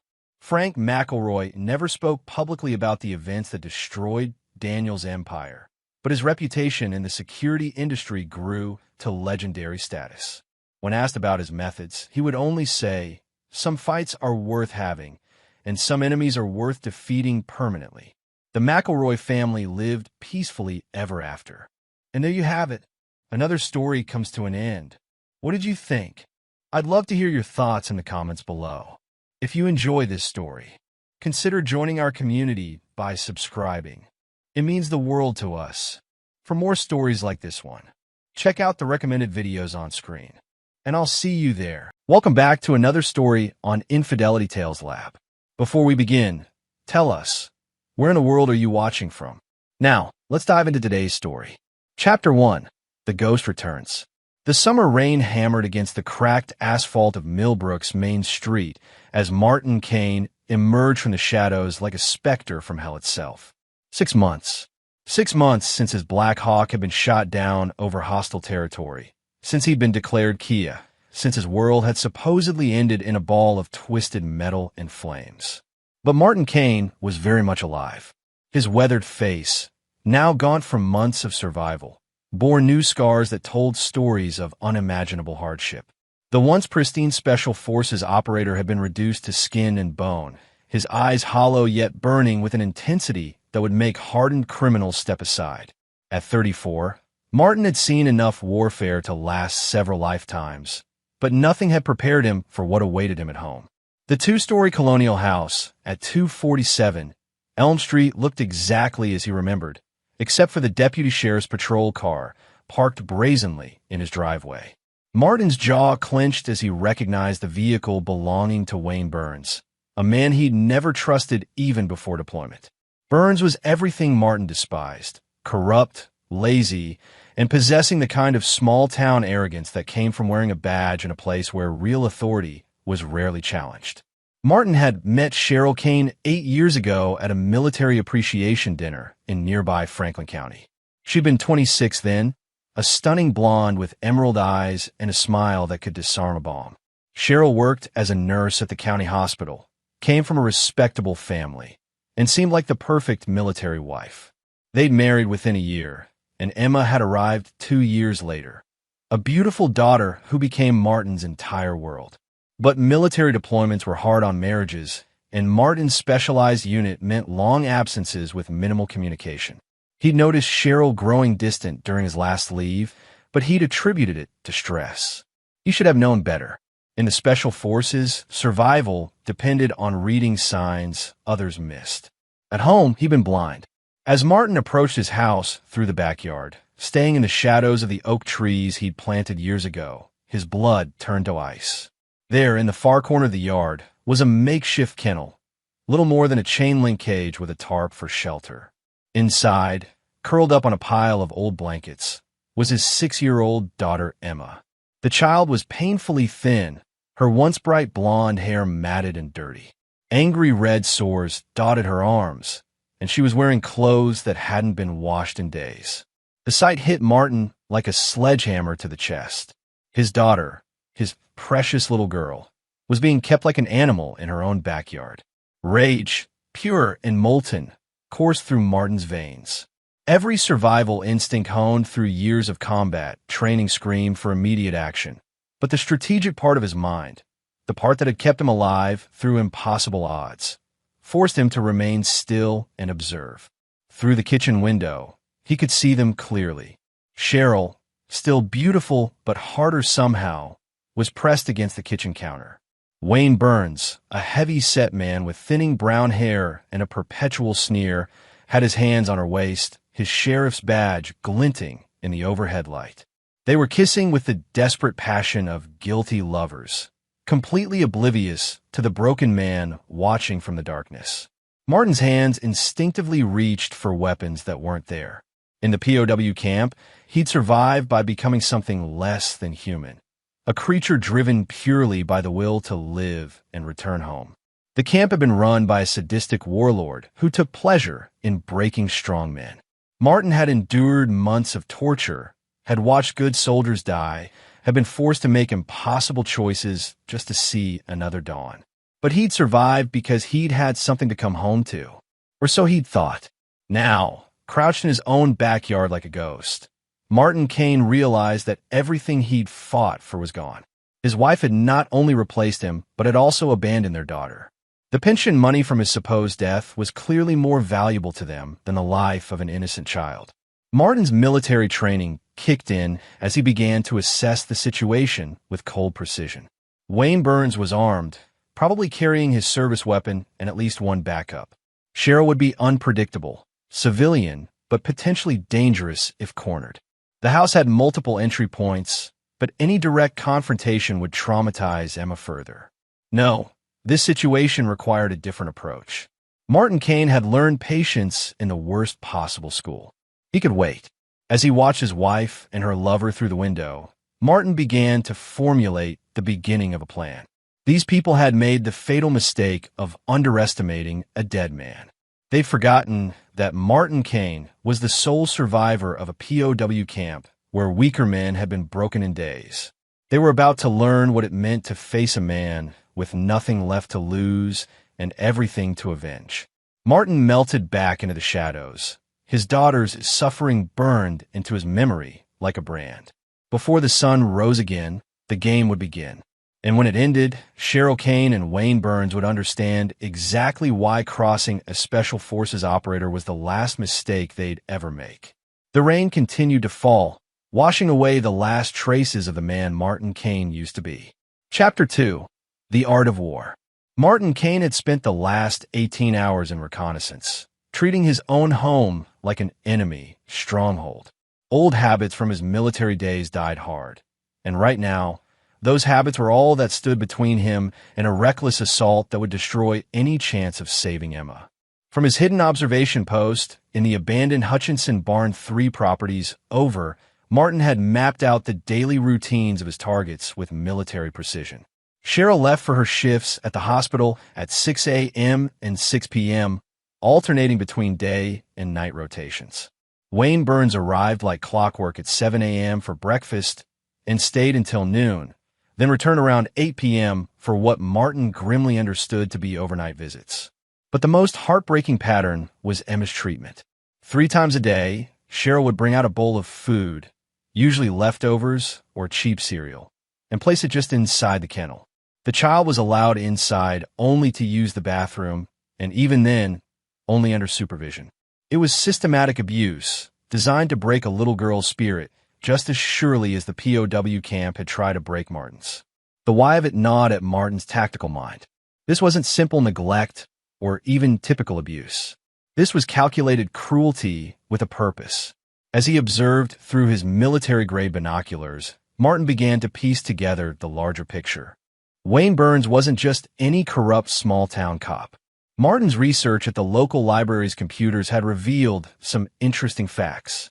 Burns had been passed over for sheriff twice, had multiple complaints filed against him for excessive force, and was currently under internal investigation for misuse of department resources. The man was desperate for both money and respect, 2 things that Martin's death benefits and widow status could provide through Cheryl. But why torture Emma? The answer came to Martin during his second night of surveillance when he overheard a conversation through the open kitchen window. "She keeps asking when Daddy's coming home," Cheryl was saying, her voice carrying a whining tone Martin had never heard before. "I'm running out of lies to tell her." "Then don't lie," Wayne's gravelly voice responded. "Kid's got to learn sooner or later that her precious daddy ain't coming back. The sooner she accepts it, the easier it'll be when we make this official." "But what if someone sees her out there? Social services or who's going to see her? Your neighbors think you're the grieving war widow struggling to cope. Besides, a little hardship builds character. My old man used to chain me to the porch when I acted up, and it taught me respect." Martin's hands had clenched into fists as the true scope of their plan became clear. They weren't just stealing his life insurance and pension. They were systematically breaking his daughter's will so she'd be easier to control. Emma was being conditioned to accept abuse as normal, to stop asking questions, to stop hoping for rescue. It was psychological warfare against a 6-year-old child. That revelation had transformed Martin's anger from hot rage into something far more dangerous: cold, calculated fury. These weren't just thieves or even ordinary criminals. They were child abusers who had turned his own home into a prison camp. Martin's military background had taught him that every successful operation required three elements: intelligence, resources, and timing. He'd spent decades perfecting these skills in environments where failure meant death. Intelligence was flowing in steadily. Martin had discovered that Wayne Burns lived alone in a small apartment above Hendrick's hardware store on Main Street. The man had a drinking problem, a gambling debt to some unsavory characters in the county seat, and a tendency to leave his service weapon unsecured when he was drunk. Cheryl, meanwhile, had been living off Martin's presumed death benefits while maintaining her job at the hospital. Insurance fraud at minimum, but likely much more. Resources were more challenging. Martin had nothing but the clothes on his back and the survival skills burned into his DNA. But 18 months in a POW camp had taught him that a determined man could create weapons from anything. The abandoned Hutchinson property was a gold mine of forgotten tools and materials. Rusted farming equipment, old chemical containers, even a well-maintained generator that the late Edgar Hutchinson had left behind. But timing was everything. Martin couldn't just react. He had to control the entire sequence of events. One mistake, one moment of emotion overriding tactics, and Emma would suffer the consequences. As dawn broke on his third day of surveillance, Martin made his decision. Direct confrontation was off the table. These people had spent months systematically destroying his daughter's childhood, and they deserved something far more sophisticated than a simple beating. They deserved to experience the same helplessness, the same systematic destruction of everything they held dear that they had inflicted on Emma. Martin Kane had survived the worst that human cruelty could devise, and he'd learned valuable lessons in the process. Pain was temporary, but psychological warfare could destroy a person's will to live. Fear, properly applied, was more effective than any physical torture. Wayne Burns and Cheryl Kane were about to get a graduate-level education in psychological operations, taught by a master who had learned from the worst. The game was about to begin, and Martin held all the cards. They just didn't know they were playing yet. As Martin prepared to leave his observation post, he took one last look at Emma in her makeshift prison. Soon, little girl, Daddy's coming home, and he's bringing hell with him. Chapter 3. The First Move. Martin Kane struck at 3:17 a.m. on a moonless Thursday, moving through Millbrook's empty streets like a shadow, given form. His first target wasn't Wayne Burns or even Cheryl. It was the foundation of their comfortable lives. The Millbrook Telegraph building stood dark and quiet on the corner of Main and 2nd, its ancient brick facade hiding the small-town newspaper that had dutifully reported Martin's death 6 months earlier. The building's security was laughable to a man who'd infiltrated enemy compounds protected by trained soldiers and electronic surveillance. Within 15 minutes, Martin was inside the building's basement archives, searching through 6 months of back issues with the methodical precision of a trained intelligence analyst. What he found made his blood run cold and his resolve turn to steel. The newspaper's coverage of his supposed death had been surprisingly detailed. Too detailed. The article, written by the paper's editor Robbie Flowers, contained information that should have been classified. Details about Martin's unit's mission, their location when the helicopter went down, even speculation about survivors that should have been restricted to military personnel and immediate family. But it was the follow-up articles that revealed the true scope of the conspiracy. A week after Martin's death was reported, the Telegraph had run a puff piece about local widow Cheryl Kane's brave struggle to cope with loss. The article mentioned her work at the hospital, her dedication to her daughter, and the community support during her difficult time. What it didn't mention was that Cheryl had been seen around town with Wayne Burns just 3 days after Martin's supposed death. The timeline was damning. These two hadn't even waited for the body to get cold before they started their affair. Martin photographed every relevant article with a camera he'd liberated from the newspaper's equipment room, then moved to his second target, Wayne Burns' personnel file at the sheriff's department. The Millbrook Sheriff's Department was housed in a converted storefront that had seen better days. Martin had conducted reconnaissance on the building for 2 days, noting the single security camera, which hadn't worked in years, the flimsy locks, and the fact that night dispatch was handled by one elderly woman who spent most of her shift asleep at her desk. Burns' personnel file painted the picture of a man spiraling toward disgrace even before Martin's death. Multiple complaints from citizens, 3 separate internal investigations for misconduct, and a pattern of aggressive behavior that had the county sheriff's office quietly distancing themselves from Millbrook's operation.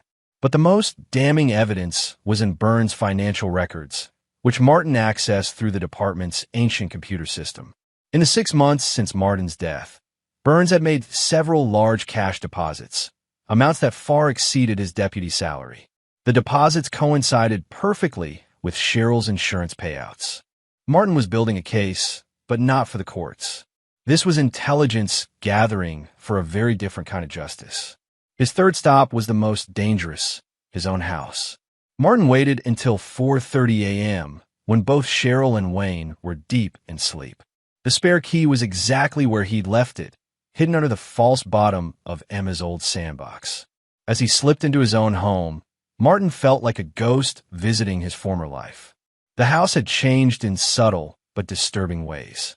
His photographs had been removed from the walls and replaced with pictures of Cheryl and Wayne. His clothes were gone from the closet, his personal effects cleared out as if he'd never existed. Even worse, Emma's room had been stripped of most of her toys and furniture, leaving only a bare mattress and a few books. Martin moved through the house with practiced stealth, gathering intelligence and preparing the groundwork for what was to come. In the kitchen, he found Emma's medical records scattered on the counter, evidence that Cheryl had been documenting his daughter's behavioral problems to justify her treatment. The records painted a picture of a child suffering from severe trauma-related regression and dangerous acting out behaviors. It was a setup. Cheryl was creating a paper trail to justify Emma's abuse, probably planning to have her committed or placed in foster care once the insurance money ran out. But Martin's most important discovery was in the basement. Hidden behind a false panel in the furnace room, he found a metal lockbox containing documents that revealed the full extent of their scheme.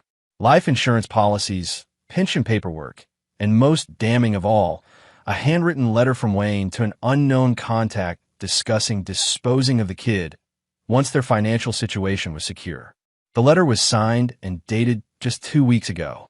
Martin photographed everything, then carefully returned the documents to their hiding place.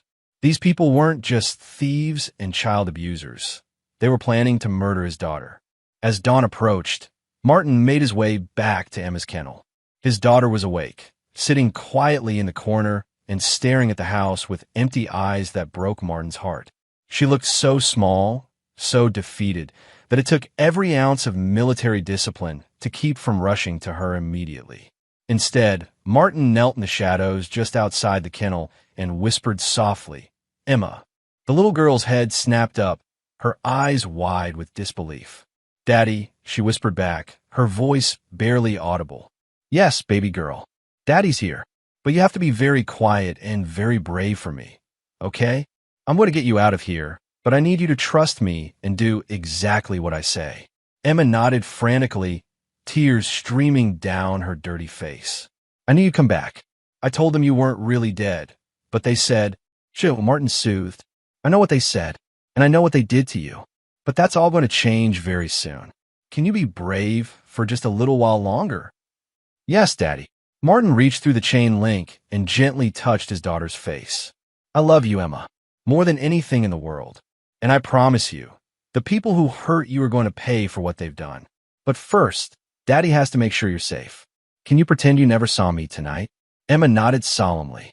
At 6 years old, she'd already learned the survival skills that prison camps taught: how to keep secrets, how to endure, how to hope against hope. Martin spent 10 more minutes with his daughter, reassuring her and explaining that very soon, everything would change.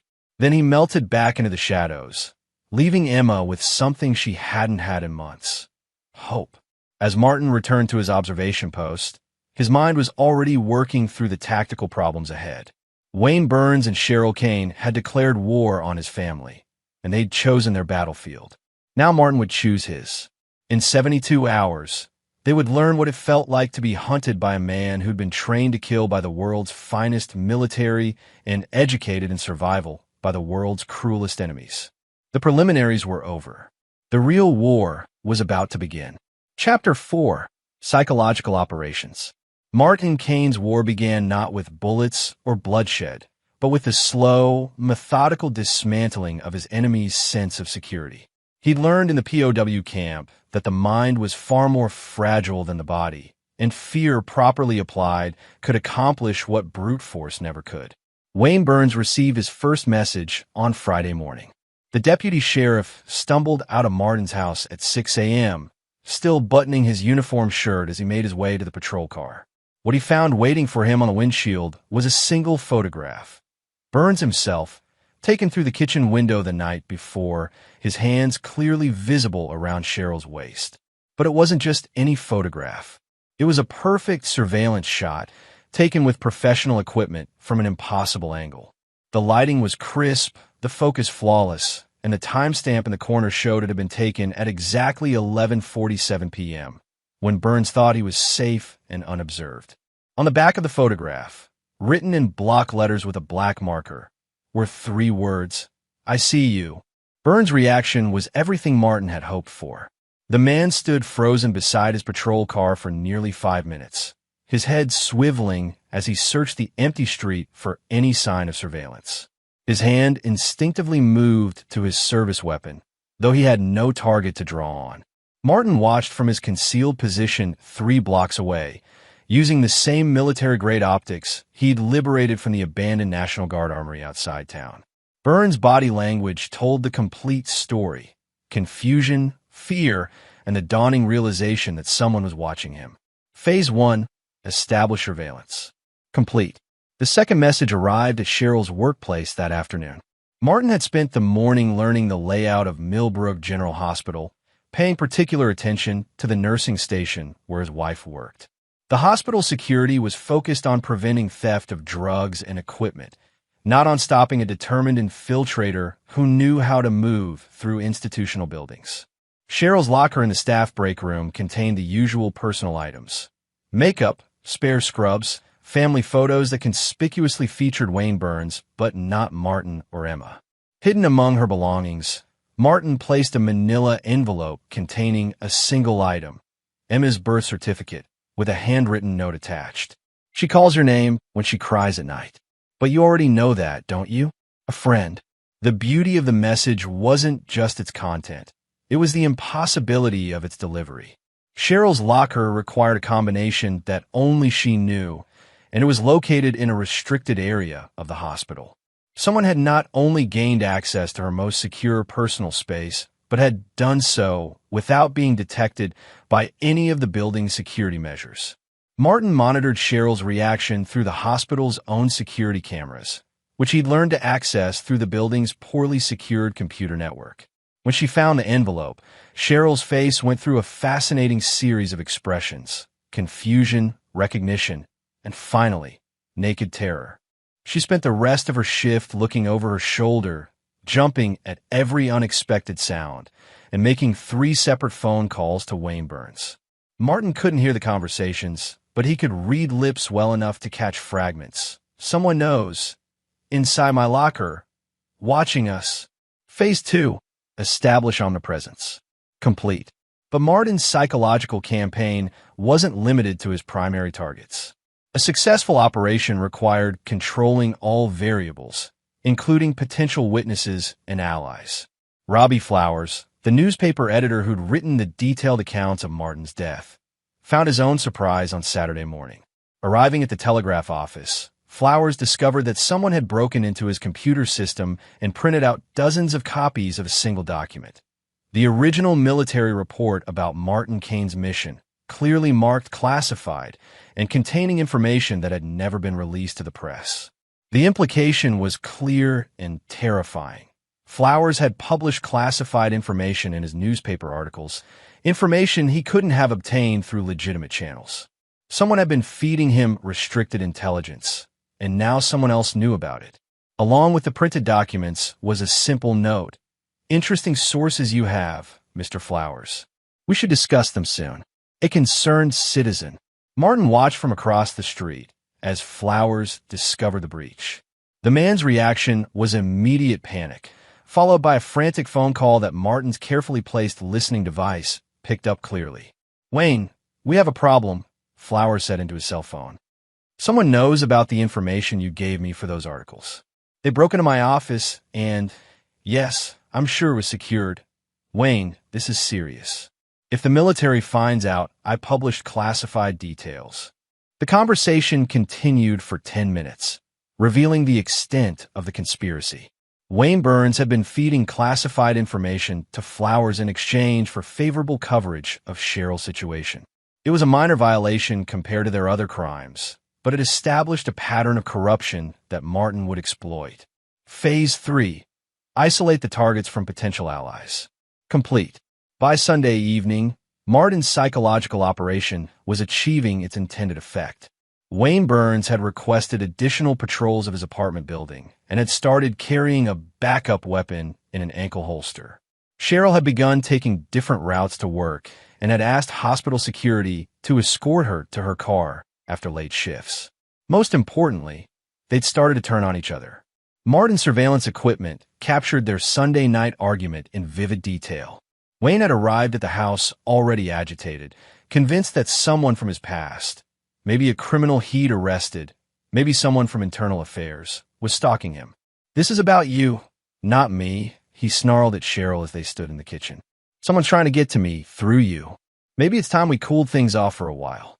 "You can't just abandon me now," Cheryl shot back. "We're in this together, Wayne.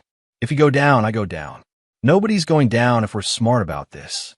But I'm not taking risks for some dead soldier's wife and her psycho kid."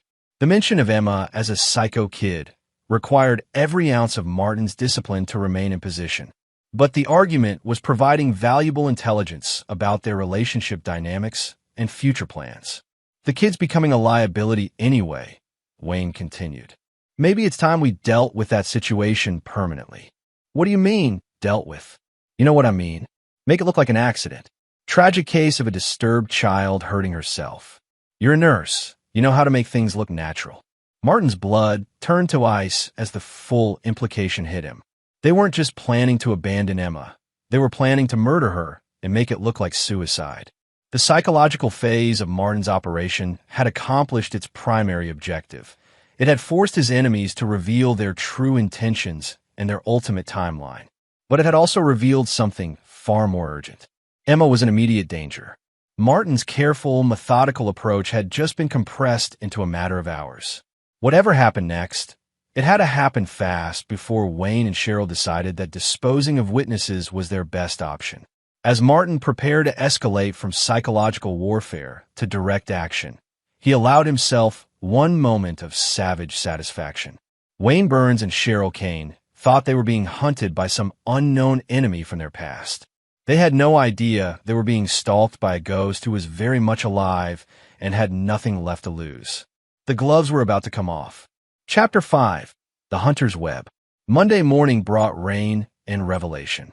Martin Kane had spent the night constructing the infrastructure for what military tacticians called a total environment operation, a mission where every variable was controlled, every move anticipated, and every outcome predetermined.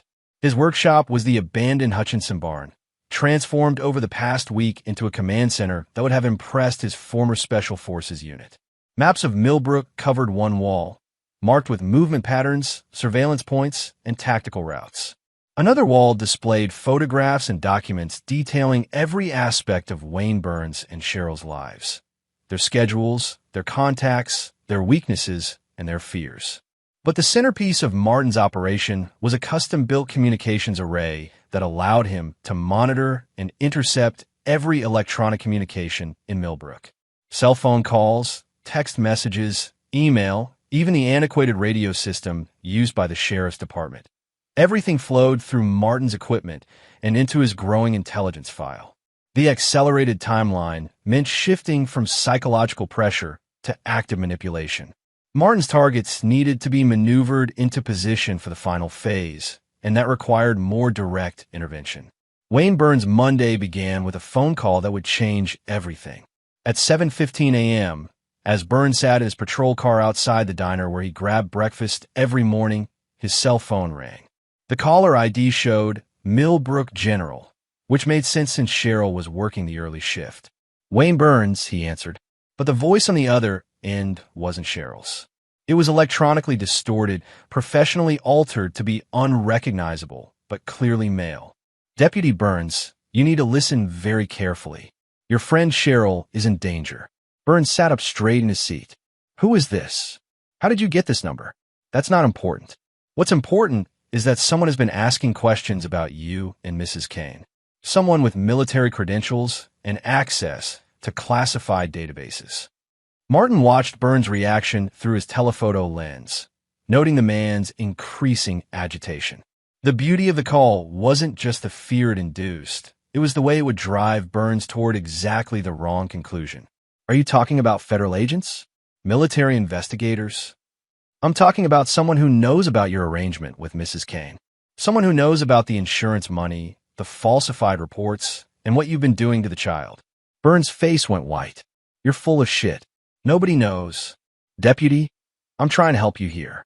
This individual has been conducting surveillance on both of you for several days. Professional-grade equipment, military tactics. You need to take Mrs. Kane and the child and get out of town. Today, the line went dead, leaving Burns staring at his phone in terror. Martin's manipulated phone call had accomplished several objectives simultaneously. It confirmed Burns' worst fears about being watched by professionals, provided a false explanation for the surveillance that would misdirect any investigation, and most importantly, introduced the idea of flight, exactly what Martin needed his targets to attempt. Phase 1 of Monday's operation. Force the enemy to consider retreat. Complete. But Martin wasn't finished with Wayne Burns. At 10:30 a.m., Burns received a text message from an unknown number. Check your apartment. Third floorboard from the window. Someone left you a present. A friend. Burns was at his apartment within 15 minutes, his service weapon drawn as he climbed the stairs to his second-floor residence. The apartment showed no signs of forced entry, but the third floorboard from the living room window was indeed loose. Underneath, Burns found a waterproof pouch containing items that made his blood run cold. Detailed photographs of his apartment's interior, copies of his bank statements showing the insurance deposits, and a handwritten timeline documenting his relationship with Cheryl going back 8 months. But the most terrifying item was a military dog tag. Martin Kane's dog tag, which should have been lost with his body in the helicopter crash. The accompanying note was brief. I'm closer than you think. MK. Martin monitored Burns' reaction through the listening devices he'd planted throughout the apartment. The man's panicked phone call to Cheryl was everything Martin had hoped for. He's alive, Burns whispered into the phone. Kane is alive, and he's been watching us. We need to run. Now. That's impossible, Cheryl's voice crackled through the phone speaker. The military confirmed he was dead. I saw the reports. Then explain how his dog tag ended up under my floorboard next to photos of us together. Cheryl, this guy is Special Forces. You know what that means? He's trained to kill people like us. Martin smiled grimly as he listened to their growing panic. Fear was making them sloppy, driving them toward the exact response he needed. What about Emma? Cheryl asked. What about her? She's just extra baggage now. We take the money we've got and disappear. Let social services deal with the kid. Wayne, we can't just abandon her. If Kane is really alive, she's the only leverage we have. There it was. Martin's pulse quickened as he heard Cheryl articulate the tactical reality he'd been counting on. They would try to use Emma as a human shield, which meant they'd have to move her from the kennel to a more secure location. That movement would be Martin's opportunity. Fine, Burns said after a long pause. But we do this smart. We take the kid with us tonight, drive to the county seat, and figure out our next move from there. If Kane really is alive, he'll follow us. And when he does, we'll be ready for him. Where do we meet? The Old Quarry Road, 11 p.m. Bring whatever cash you've got, and anything else we might need. And Cheryl? Bring something to keep the kid quiet. We can't have her screaming if we need to move fast. Martin felt a chill at the implication, but his tactical mind was already calculating distances, routes, and timing. The Old Quarry was perfect for his purposes, isolated, with multiple approach routes, and far enough from town that civilian interference was impossible. Phase 2. Force the enemy to move to ground of your choosing. Complete. But Martin had one more manipulation to execute before the night's operation. At 3 p.m., Robbie Flowers received an unexpected visitor at the telegraph office. A man in a dark suit who introduced himself as Agent Christopher Elliott from the Department of Defense's Criminal Investigation Division. Mr. Flowers, we need to discuss your recent articles about Staff Sergeant Martin Kane's death. Specifically, we need to know where you obtained classified information about his unit's mission. Of course, there was no Agent Elliott from the DoD. Martin had simply bought a generic badge holder online and printed official-looking credentials using the newspaper's own equipment. But Flowers didn't know that, and his guilty conscience filled in the details. I can't reveal my sources," Flowers stammered. "Mr. Flowers, publishing classified military information is a federal crime. We're prepared to offer immunity in exchange for your cooperation, but only if you tell us everything you know about Deputy Wayne Burns' involvement in this matter." The interview lasted 30 minutes, during which Flowers revealed everything about his arrangement with Burns. More importantly, he provided Martin with confirmation that Burns had been selling information from military databases that he shouldn't have had access to, evidence of a much larger corruption network. But the real purpose of the interview was to plant information that would reach Burns within hours. "Mr. Flowers, I need you to understand something. Staff Sergeant Kane's death is now under federal investigation. If he's still alive, and we have reason to believe he might be, then anyone who participated in fraud related to his death benefits will face federal charges. I strongly advise you to distance yourself from Deputy Burns immediately." By 6 p.m., Flowers had called Burns with a panicked report about the federal investigation. Martin listened to the call with savage satisfaction as Burns' paranoia reached new heights. "They know everything, Wayne. They know about the classified information. They know about the insurance fraud. And they think Kane might still be alive. You need to get out of town tonight." "Already planning on it," Burns replied. "But if Kane is alive and the feds are involved, this just became a whole different kind of problem." Martin checked his equipment one final time as the sun set over Millbrook. Tonight, Wayne Burns and Cheryl Kane would attempt to kidnap his daughter and flee. They thought they were escaping from federal agents and a dead man's ghost. They had no idea they were walking into a trap designed by someone who had survived the worst that human cruelty could devise and learned to turn that knowledge into a weapon. At 11 p.m., 3 vehicles would converge on the old quarry road. Only one would leave, and Emma Kane would finally be going home. Chapter 6. The Perfect Trap. The abandoned limestone quarry sat like a wound in the earth, its steep walls and dark water creating a natural amphitheater of shadows and echoes. Martin Kane had chosen this location not just for its isolation, but for its tactical advantages, multiple approach routes, controlled sight lines, and most importantly, no escape routes that he couldn't monitor and block. As 10:45 p.m. approached, Martin made his final preparations from his concealed position on the quarry's north ridge. Below him, the access road was empty except for the rusted machinery that had been abandoned when the quarry closed 15 years ago. His night vision equipment turned the moonless evening into a green-tinted battlefield where he held every advantage. Martin's trap was elegant in its simplicity. 3 pressure-activated flares marked the only safe path down to the quarry floor, invisible to the naked eye, but clearly visible through his thermal imaging. Anyone approaching by vehicle would be forced to follow that exact route, bringing them directly into his kill zone. But this wasn't about killing, at least not yet. This was about rescue and capture, which required precision, timing, and absolute control of the situation. At 10:58 p.m., the first vehicle approached. Wayne Burns' patrol car, moving slowly down the winding quarry road with its headlights dimmed. Martin tracked the vehicle through his scope as it navigated the treacherous path, noting that Burns was alone in the front seat. 2 minutes later, Cheryl's sedan followed the same route. Through his thermal imaging, Martin could see 2 heat signatures in the car, Cheryl in the driver's seat and a smaller figure in the back that had to be Emma. Both vehicles reached the quarry floor and parked near the old equipment shed, exactly where Martin had anticipated. The isolation was perfect. The nearest house was 3 miles away, and the quarry's walls would contain any sound from the operation. Martin activated his first surprise. The floodlights he'd rigged throughout the quarry suddenly blazed to life, turning night into harsh day and temporarily blinding anyone who'd been relying on natural night vision. Burns and Cheryl stumbled out of their vehicles, hands raised to shield their eyes from the unexpected illumination. Wayne Burns, Cheryl Kane.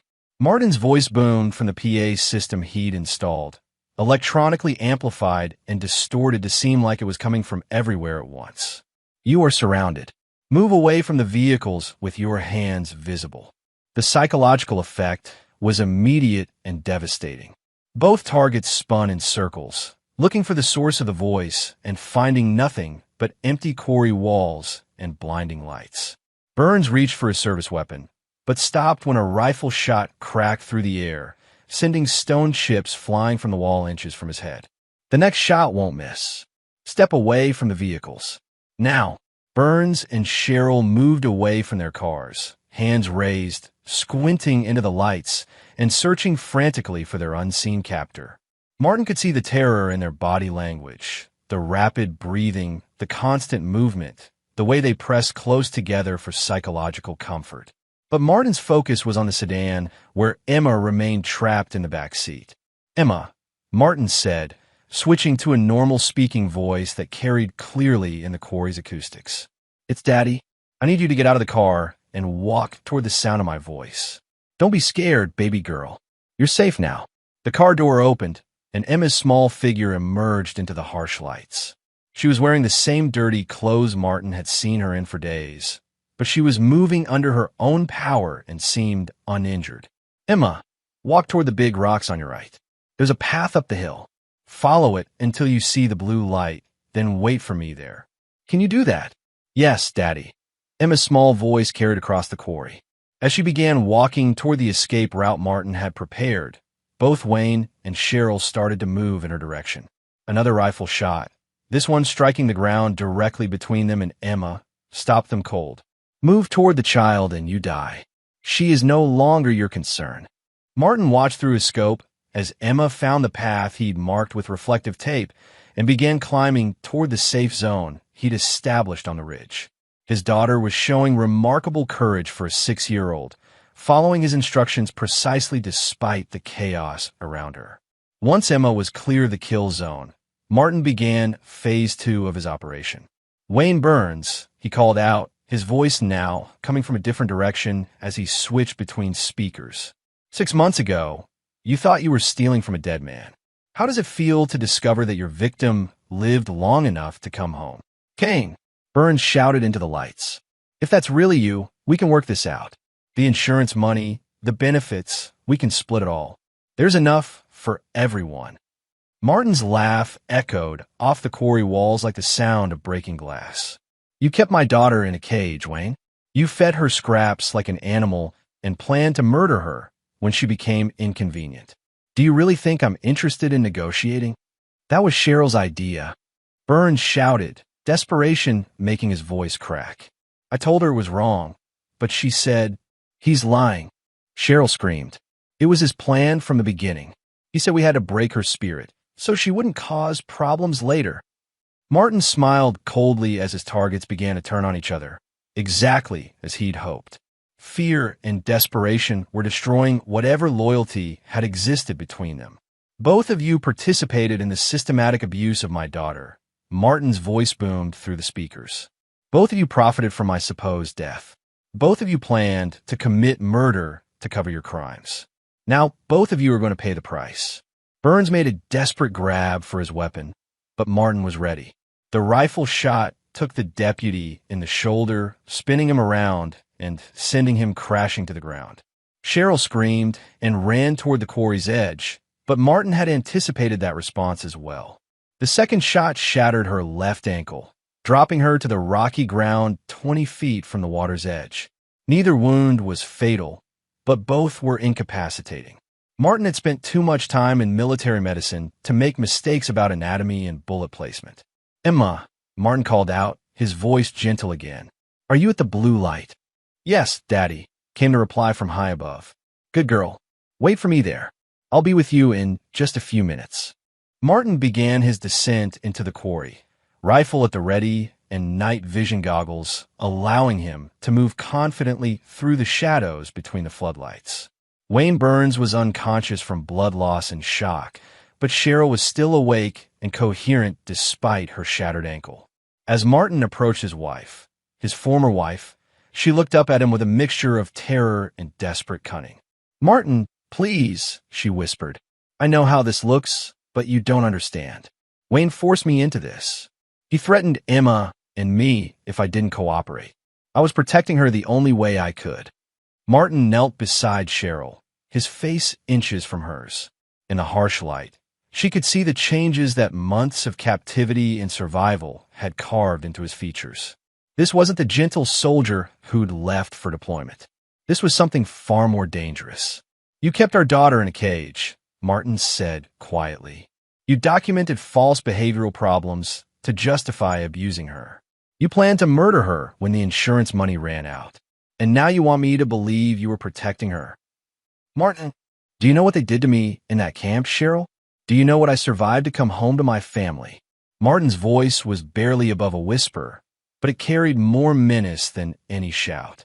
"They tried to break me with pain, with fear, with hopelessness. But I endured it all because I had something to come home to, because I had a wife and daughter who needed me."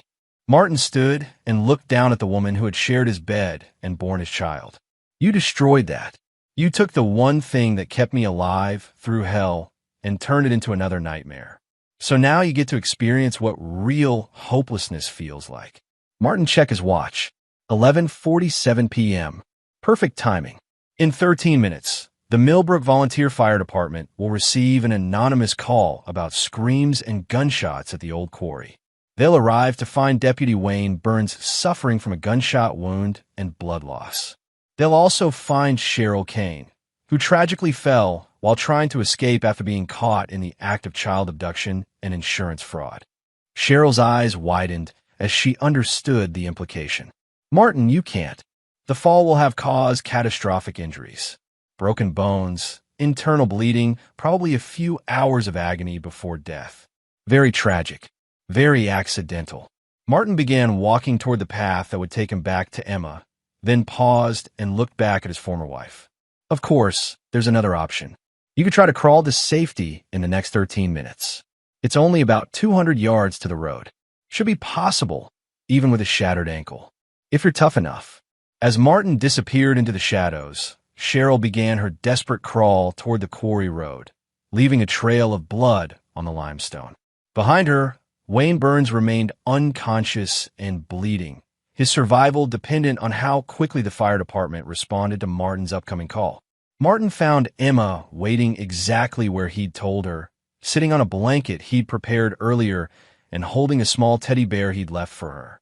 When she saw him approaching, she ran into his arms with a sob of relief. "It's over, baby girl," Martin whispered into her hair. "You're safe now. You're coming home with Daddy, and nobody will ever hurt you again." As Martin carried his daughter away from the quarry, he could hear Cheryl's screams echoing off the stone walls behind them.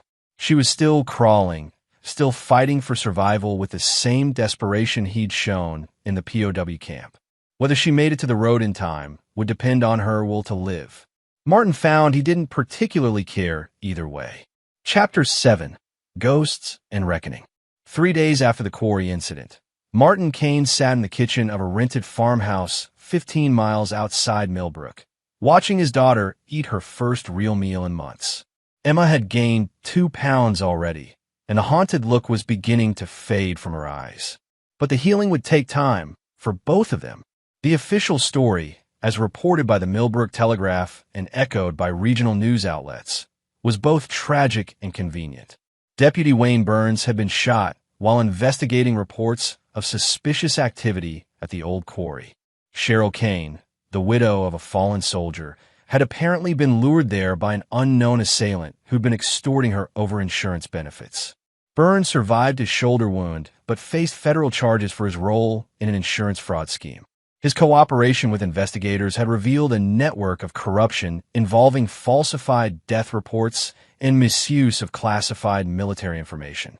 The deputy's career was over, his pension lost, and his reputation destroyed. Cheryl Kane had been less fortunate. She'd managed to crawl nearly 100 yards before blood loss and shock overcame her. The volunteer fire department found her unconscious but alive, though her injuries were severe enough to require emergency surgery and weeks of intensive care. Her recovery would be long and painful, marked by permanent disability and the knowledge that she'd lost everything: her daughter, her freedom, and her future. Most importantly to Martin, she'd lost any legal claim to Emma. The investigation into the quarry incident was being handled by Agent Christopher Elliott of the DoD's Criminal Investigation Division, or rather, by the man everyone believed to be Agent Elliott. Martin's false identity had held up under scrutiny, aided by his genuine knowledge of military procedures and his access to classified databases through channels his former unit commanders would never have approved. The beauty of Martin's deception was its simplicity. By positioning himself as the federal investigator, he controlled the flow of information and could direct the investigation away from any inconsistencies in his story. The real DoD would eventually realize that no Agent Elliott existed, but by then, the local investigation would be closed and Martin would have disappeared. But there were still loose ends to tie up, and Martin Kane had never been a man to leave jobs unfinished. Robbie Flowers received his final visit on Thursday afternoon. The Telegraph editor looked up from his computer to find Agent Elliott standing in his office doorway, his expression grim and his manner suggesting that the investigation had taken a serious turn. "Mr. Flowers, we need to discuss your future with the Department of Defense." "I told you everything I know," Flowers protested. "I gave you all the documents, all the communications with Burns. I've cooperated completely." "Yes, you have. And that cooperation has saved you from federal prosecution. However, there are conditions attached to your immunity agreement." Martin placed a thick folder on Flowers' desk, his movements deliberate and official. "You're going to publish one final story about the Kane case.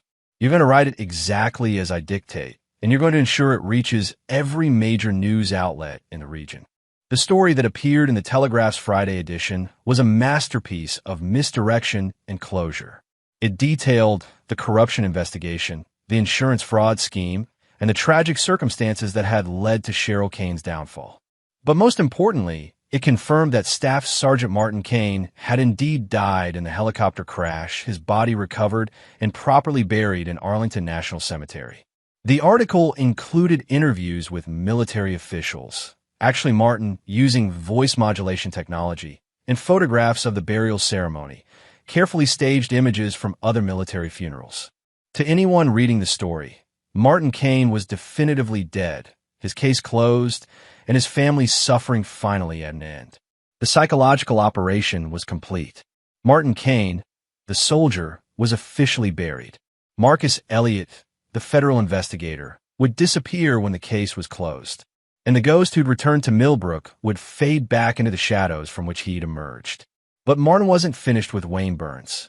The former deputy was recovering in the county hospital, his shoulder healing, but his future destroyed.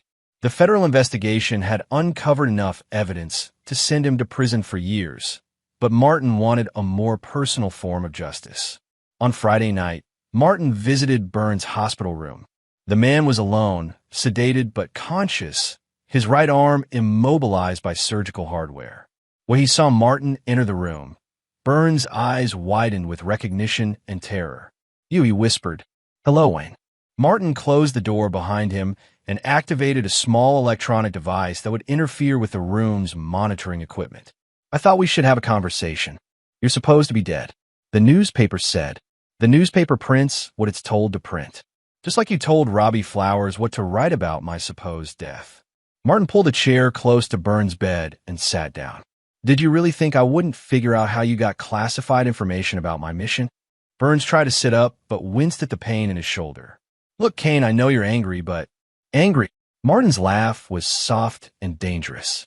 "Wayne, angry doesn't begin to describe what I am. You sold information about my unit to finance your affair with my wife. You kept my daughter in a cage and planned to murder her. You destroyed my family while profiting from my supposed death.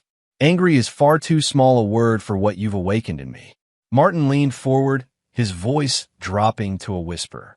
"Do you know what I learned in that POW camp, Wayne? I learned that there are fates worse than death. I learned that a strong man can be broken not by pain, but by helplessness, by watching everything he cares about destroyed while he's powerless to stop it." Burns' breathing became rapid and shallow as Martin continued. "You're going to prison, Wayne. Federal prison, where corrupt cops don't last very long. But before you go, I want you to understand something. I'm going to be watching you. Every day, every hour, for the rest of your miserable life." Martin produced a photograph and placed it on Burns' chest. It showed the interior of Burns' hospital room, taken from an impossible angle that suggested surveillance equipment hidden somewhere in the walls. "I know where you'll be transferred. I know which prison, which cell block, which inmates have particular feelings about men who hurt children. I know your routine, your habits, your fears. And I'll be there, in the shadows, making sure you never forget what you did to my family." Burns was hyperventilating now, his heart monitor beeping frantically. "You can't. The nurses will come. The nurses think you're having nightmares about the shooting. Very common for trauma victims. They'll give you some medication and tell you to rest." Martin stood and looked down at Burns with cold satisfaction. "But the nightmares are real, Wayne, and they're going to follow you for the rest of your life." As Martin moved toward the door, Burns found his voice one last time. "What about Cheryl? What about your wife?" Martin paused without turning around. "Cheryl Kane died the moment she put my daughter in that cage. The woman in the ICU is just a stranger who happens to share her name. She'll live with her injuries, her shame, and the knowledge that she destroyed everything for a corrupt cop and some insurance money. That's punishment enough." Martin opened the door and looked back at Burns one final time. "Enjoy prison, Wayne. Try not to think about all the ways I might be watching you." The door closed with a soft click, leaving Wayne Burns alone with his terror and the photograph that proved he would never truly be alone again. As Martin walked through the hospital corridors, his phone buzzed with a text message from the secure number he'd given Emma's temporary guardian. "She's asking when you're coming home." Martin smiled, the first genuine smile he'd managed since his return to Millbrook. Home. After everything he'd endured, everything he'd lost and reclaimed, the word finally meant something again. He had a daughter to raise, a new life to build, and a future to create from the ashes of his past. The ghosts of Millbrook were finally at rest. And Martin Kane, the man who died in a helicopter crash and been reborn in hell, was ready to live again. Chapter 8. New Foundations. 6 months after the quarry incident, Martin Kane stood in the doorway of Emma's new bedroom, watching his daughter sleep peacefully for the first time since his return. The nightmares had finally stopped coming, replaced by dreams of horses and playgrounds and all the normal things a 7-year-old should dream about. The farmhouse in Virginia's Blue Ridge Mountains was everything Millbrook had never been. Isolated but not lonely, secure but not confined, peaceful but not stagnant. Martin had purchased it using funds from carefully liquidated overseas accounts that his former unit had never known existed. The official story was that Marcus Elliott, the federal investigator, had taken early retirement and moved to the mountains for his health. Emma was thriving in ways that amazed her new therapist, Dr. Sarah Mitchell, who specialized in childhood trauma recovery. The physical scars were healing faster than anyone had expected, but more importantly, Emma's spirit was returning. She laughed again, played again, and most crucially, trusted again. "Daddy." Emma's voice came softly from her bed as Martin entered the room. "I'm here, sweetheart. Did you have another dream?" "Not a bad one," Emma said, sitting up and rubbing her eyes. "I dreamed about the horses again. The white one with the black spots wanted me to ride her." Martin sat on the edge of Emma's bed and smoothed her hair, marveling at how healthy she looked. Good food, medical care, and unconditional love had transformed his daughter from the broken child he'd found in that cage back into the bright, curious girl she was meant to be. "Maybe we should visit the Hendersons' ranch again this weekend," Martin suggested. Mrs. Henderson said you could help feed the horses if you wanted to. Emma's eyes lit up with excitement. "Really? Could I maybe learn to ride one? We'll see. But first, you need to get some sleep. Tomorrow's a big day, remember? Emma nodded solemnly. Tomorrow was the day she would testify via video link in Wayne Burns' federal trial. Dr. Mitchell had prepared her extensively, but Martin knew it would still be difficult for his daughter to relive those months of captivity and abuse. Burns' trial had become a significant case in the region, highlighting corruption in small-town law enforcement and the vulnerability of military families. The prosecution had built an overwhelming case using the evidence Martin had gathered, supplemented by Burns' own desperate attempts to plea bargain his way to a reduced sentence. But Burns' cooperation hadn't saved him from the justice Martin had promised. Federal prison had been exactly as harsh as Martin had predicted. Burns survived 2 assault attempts in his first month, spent 6 weeks in solitary confinement for his own protection, and developed the kind of paranoid anxiety that made every shadow a potential threat. The former deputy had aged 10 years and 6 months, his hair turning gray and his weight dropping as stress and fear consumed him from within. Martin knew this because he'd kept his promise about watching. A network of contacts in the federal prison system, guards, inmates, and staff who owed favors to former Special Forces operators, provided regular updates on Burns' condition and state of mind. The man lived in constant fear, never knowing when or where Martin's influence might reach him next. It was a more satisfying revenge than any physical punishment could have been. Cheryl's fate had been different, but equally final. Her recovery from the quarry incident had been complicated by infections, surgical complications, and the kind of depression that comes from losing everything that once defined your existence. She would walk again, eventually, but with permanent limitations that served as daily reminders of her choices. More devastating than her physical injuries was her complete social destruction. The insurance fraud investigation had revealed the full extent of her betrayal, and the community that had once supported her as a grieving war widow now viewed her with disgust and contempt. She'd been forced to sell the house on Elm Street to pay legal fees and medical bills, and her nursing license had been permanently revoked. Martin had received word that she'd left the state entirely, probably seeking anonymity in some distant city where her story wasn't common knowledge. He felt no satisfaction in her suffering, but no sympathy either. She had made her choices, and consequences were inevitable. The last loose end had been Robbie Flowers, who had proven surprisingly adaptable to his new circumstances. The Telegraph editor had parlayed his cooperation with the federal investigation into a book deal, writing a true crime account of small-town corruption that had become a regional bestseller. Flowers had been careful to stick to the official narrative about Martin's death, and his book had actually helped cement the fiction that Special Forces veteran Martin Cain was buried in Arlington Cemetery. As Emma settled back into sleep, Martin reflected on the strange turns his life had taken. A year ago, he'd been a soldier fighting overseas battles in service of his country. 6 months ago, he'd been a dead man walking through his own personal hell. Now he was a single father rebuilding his life in the Virginia mountains, officially invisible to the system, but more free than he'd ever been. Dr. Mitchell had suggested that Martin might benefit from therapy himself, but he'd politely declined. The POW camp had taught him everything he needed to know about processing trauma and moving forward. Some wounds were meant to scar over rather than heal completely, serving as permanent reminders of hard-learned lessons. Martin's phone buzzed with a secure message from Roland Michael, his former team leader who'd helped facilitate Martin's unofficial resurrection and relocation. The message was brief. Burns' appeal denied. 25 years minimum. Your ghost can rest easy. Martin deleted the message and powered down the phone. Roland was one of only 3 people who knew that Martin Cain had survived the helicopter crash, and he'd agreed to help only after seeing the evidence of what Burns and Cheryl had done to Emma. Even among Special Forces operators, there were lines that couldn't be crossed without consequences. But the secrecy would end someday.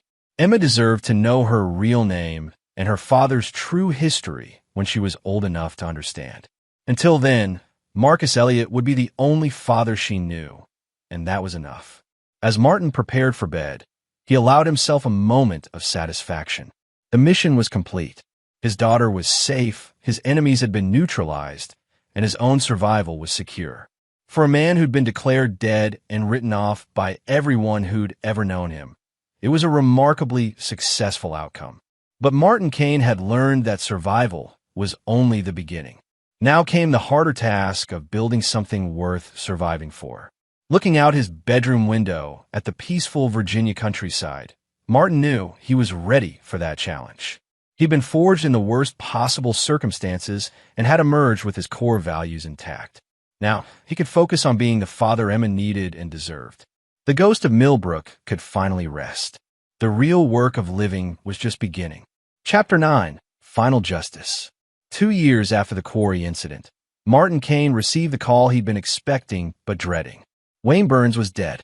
The news came through Roland Michael, delivered in the clinical tone that former Special Forces operators used when discussing operational casualties. Burns had been found in his cell at Federal Correctional Institution Coleman, an apparent suicide by hanging. The official investigation was routine, just another corrupt cop who couldn't handle the pressure of prison life. But Martin knew better. The network of contacts he'd cultivated inside the federal prison system had kept him informed of Burns' deteriorating mental state. The former deputy had spent his final months in a state of constant paranoia, convinced that Martin was orchestrating every setback, every threat, every moment of fear he experienced behind bars. In truth, Martin had done nothing beyond his initial psychological warfare. Burns had destroyed himself through his own guilt and terror, proving that the most effective revenge was often the enemy's own imagination run wild. Emma, now 9 years old and thriving in her new life, knew nothing of Burns' death. She'd testified at his trial 3 years ago, had survived the experience with remarkable resilience, and had moved on to building the kind of childhood she'd been denied during those dark months in Millbrook. Martin saw no reason to burden her with news about a man who'd tried to destroy her life. The farmhouse in Virginia had become everything Martin had hoped it would be. Emma excelled in the local school, had made friends among the neighboring families, and showed no lasting effects from her early trauma beyond a healthy wariness of strangers. Dr. Mitchell continued to see her quarterly, more as a precaution than a necessity, and consistently reported that Emma was developing into a normal, well-adjusted child. Martin himself had found an unexpected peace in their mountain refuge. He worked as a security consultant for companies that needed discreet expertise in protecting executives and facilities. It was lucrative work that utilized his military skills while allowing him to maintain the flexible schedule that single parenthood required. But the past had one final surprise waiting for him. The knock on Martin's door came on a crisp October evening while Emma was at a sleepover with friends. Martin answered it to find a woman in her 50s, professionally dressed but showing signs of hard travel. She had the bearing of someone accustomed to authority, and her eyes held the kind of intelligence that missed very little. "Mr. Elliott? My name is Agent Cecilia Strickland, FBI. I'd like to speak with you about a case from Millbrook County." Martin's tactical mind immediately began calculating risks and responses, but his expression remained neutral. "Of course. Please come in." Agent Strickland entered the farmhouse and looked around with the trained eye of an investigator. She noted the security systems, the strategic placement of furniture, and the subtle modifications that turned a rural home into a defensible position. "Interesting setup you have here," she observed. "Very thorough for a retired federal investigator." "Old habits," Martin replied. "Can I offer you coffee?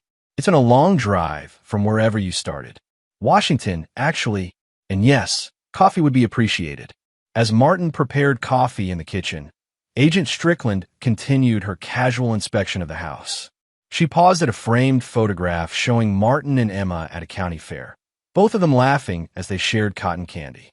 "Beautiful daughter," she said when Martin returned with 2 mugs. "She looks happy." "She is. We both are." Martin handed her the coffee and gestured toward the living room chairs. "What case did you want to discuss?" Agent Strickland settled into her chair and fixed Martin with a steady gaze. "The problem with your Millbrook investigation, Mr. Elliott, is that it was too perfect. Every piece of evidence fell into place exactly as needed. Every witness told exactly the right story. And most remarkably, the primary investigator managed to tie up every loose end without leaving a single unanswered question. Martin sipped his coffee and waited. In interrogation situations, the first person to speak usually gave away more than they intended. The FBI doesn't usually review local corruption cases, Strickland continued, but the Millbrook situation caught our attention because of some unusual elements. For instance, the classified military information that Deputy Burns allegedly accessed should have triggered immediate DoD security protocols. But there's no record of any security breach being reported through proper channels. Martin nodded thoughtfully. That is unusual. Perhaps the information wasn't as classified as we initially believed. Perhaps.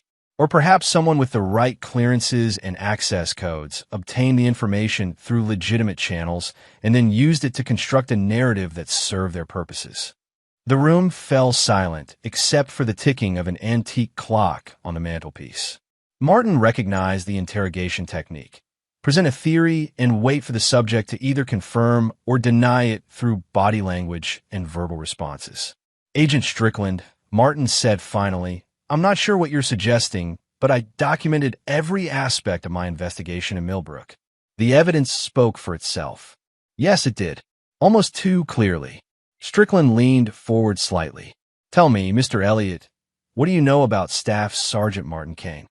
What the investigation revealed.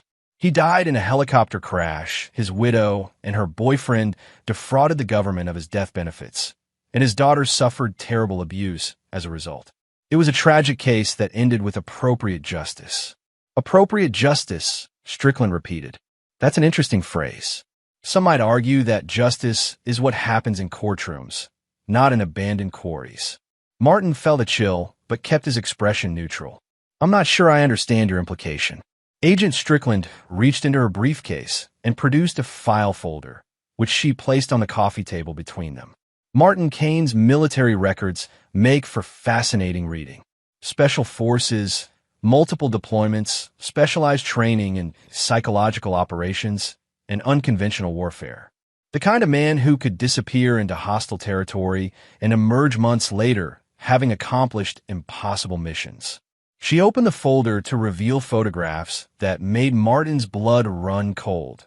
Surveillance shots of him entering and leaving various locations in Millbrook during his investigation period. Someone had been watching the watcher. The interesting thing about psychological operations specialists, Strickland continued, is that they're trained to create false narratives that serve tactical objectives.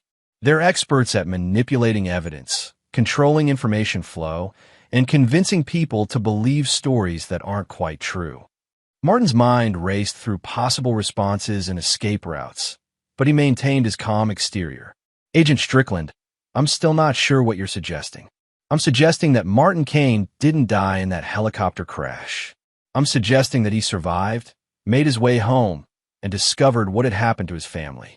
I'm suggesting that everything that followed, the investigation, the evidence, even Agent Christopher Elliott, was an elaborate psychological operation designed to achieve one goal: rescuing his daughter and punishing the people who had destroyed his life. The accusation hung in the air like smoke from a discharged weapon. Martin felt the familiar surge of combat adrenaline, but forced himself to remain still and calm. That's quite a theory, he said. Do you have evidence to support it? Some. The surveillance photos show someone who moves like military personnel, someone familiar with tactical procedures and operational security. The investigation was conducted with the kind of precision that suggests professional training.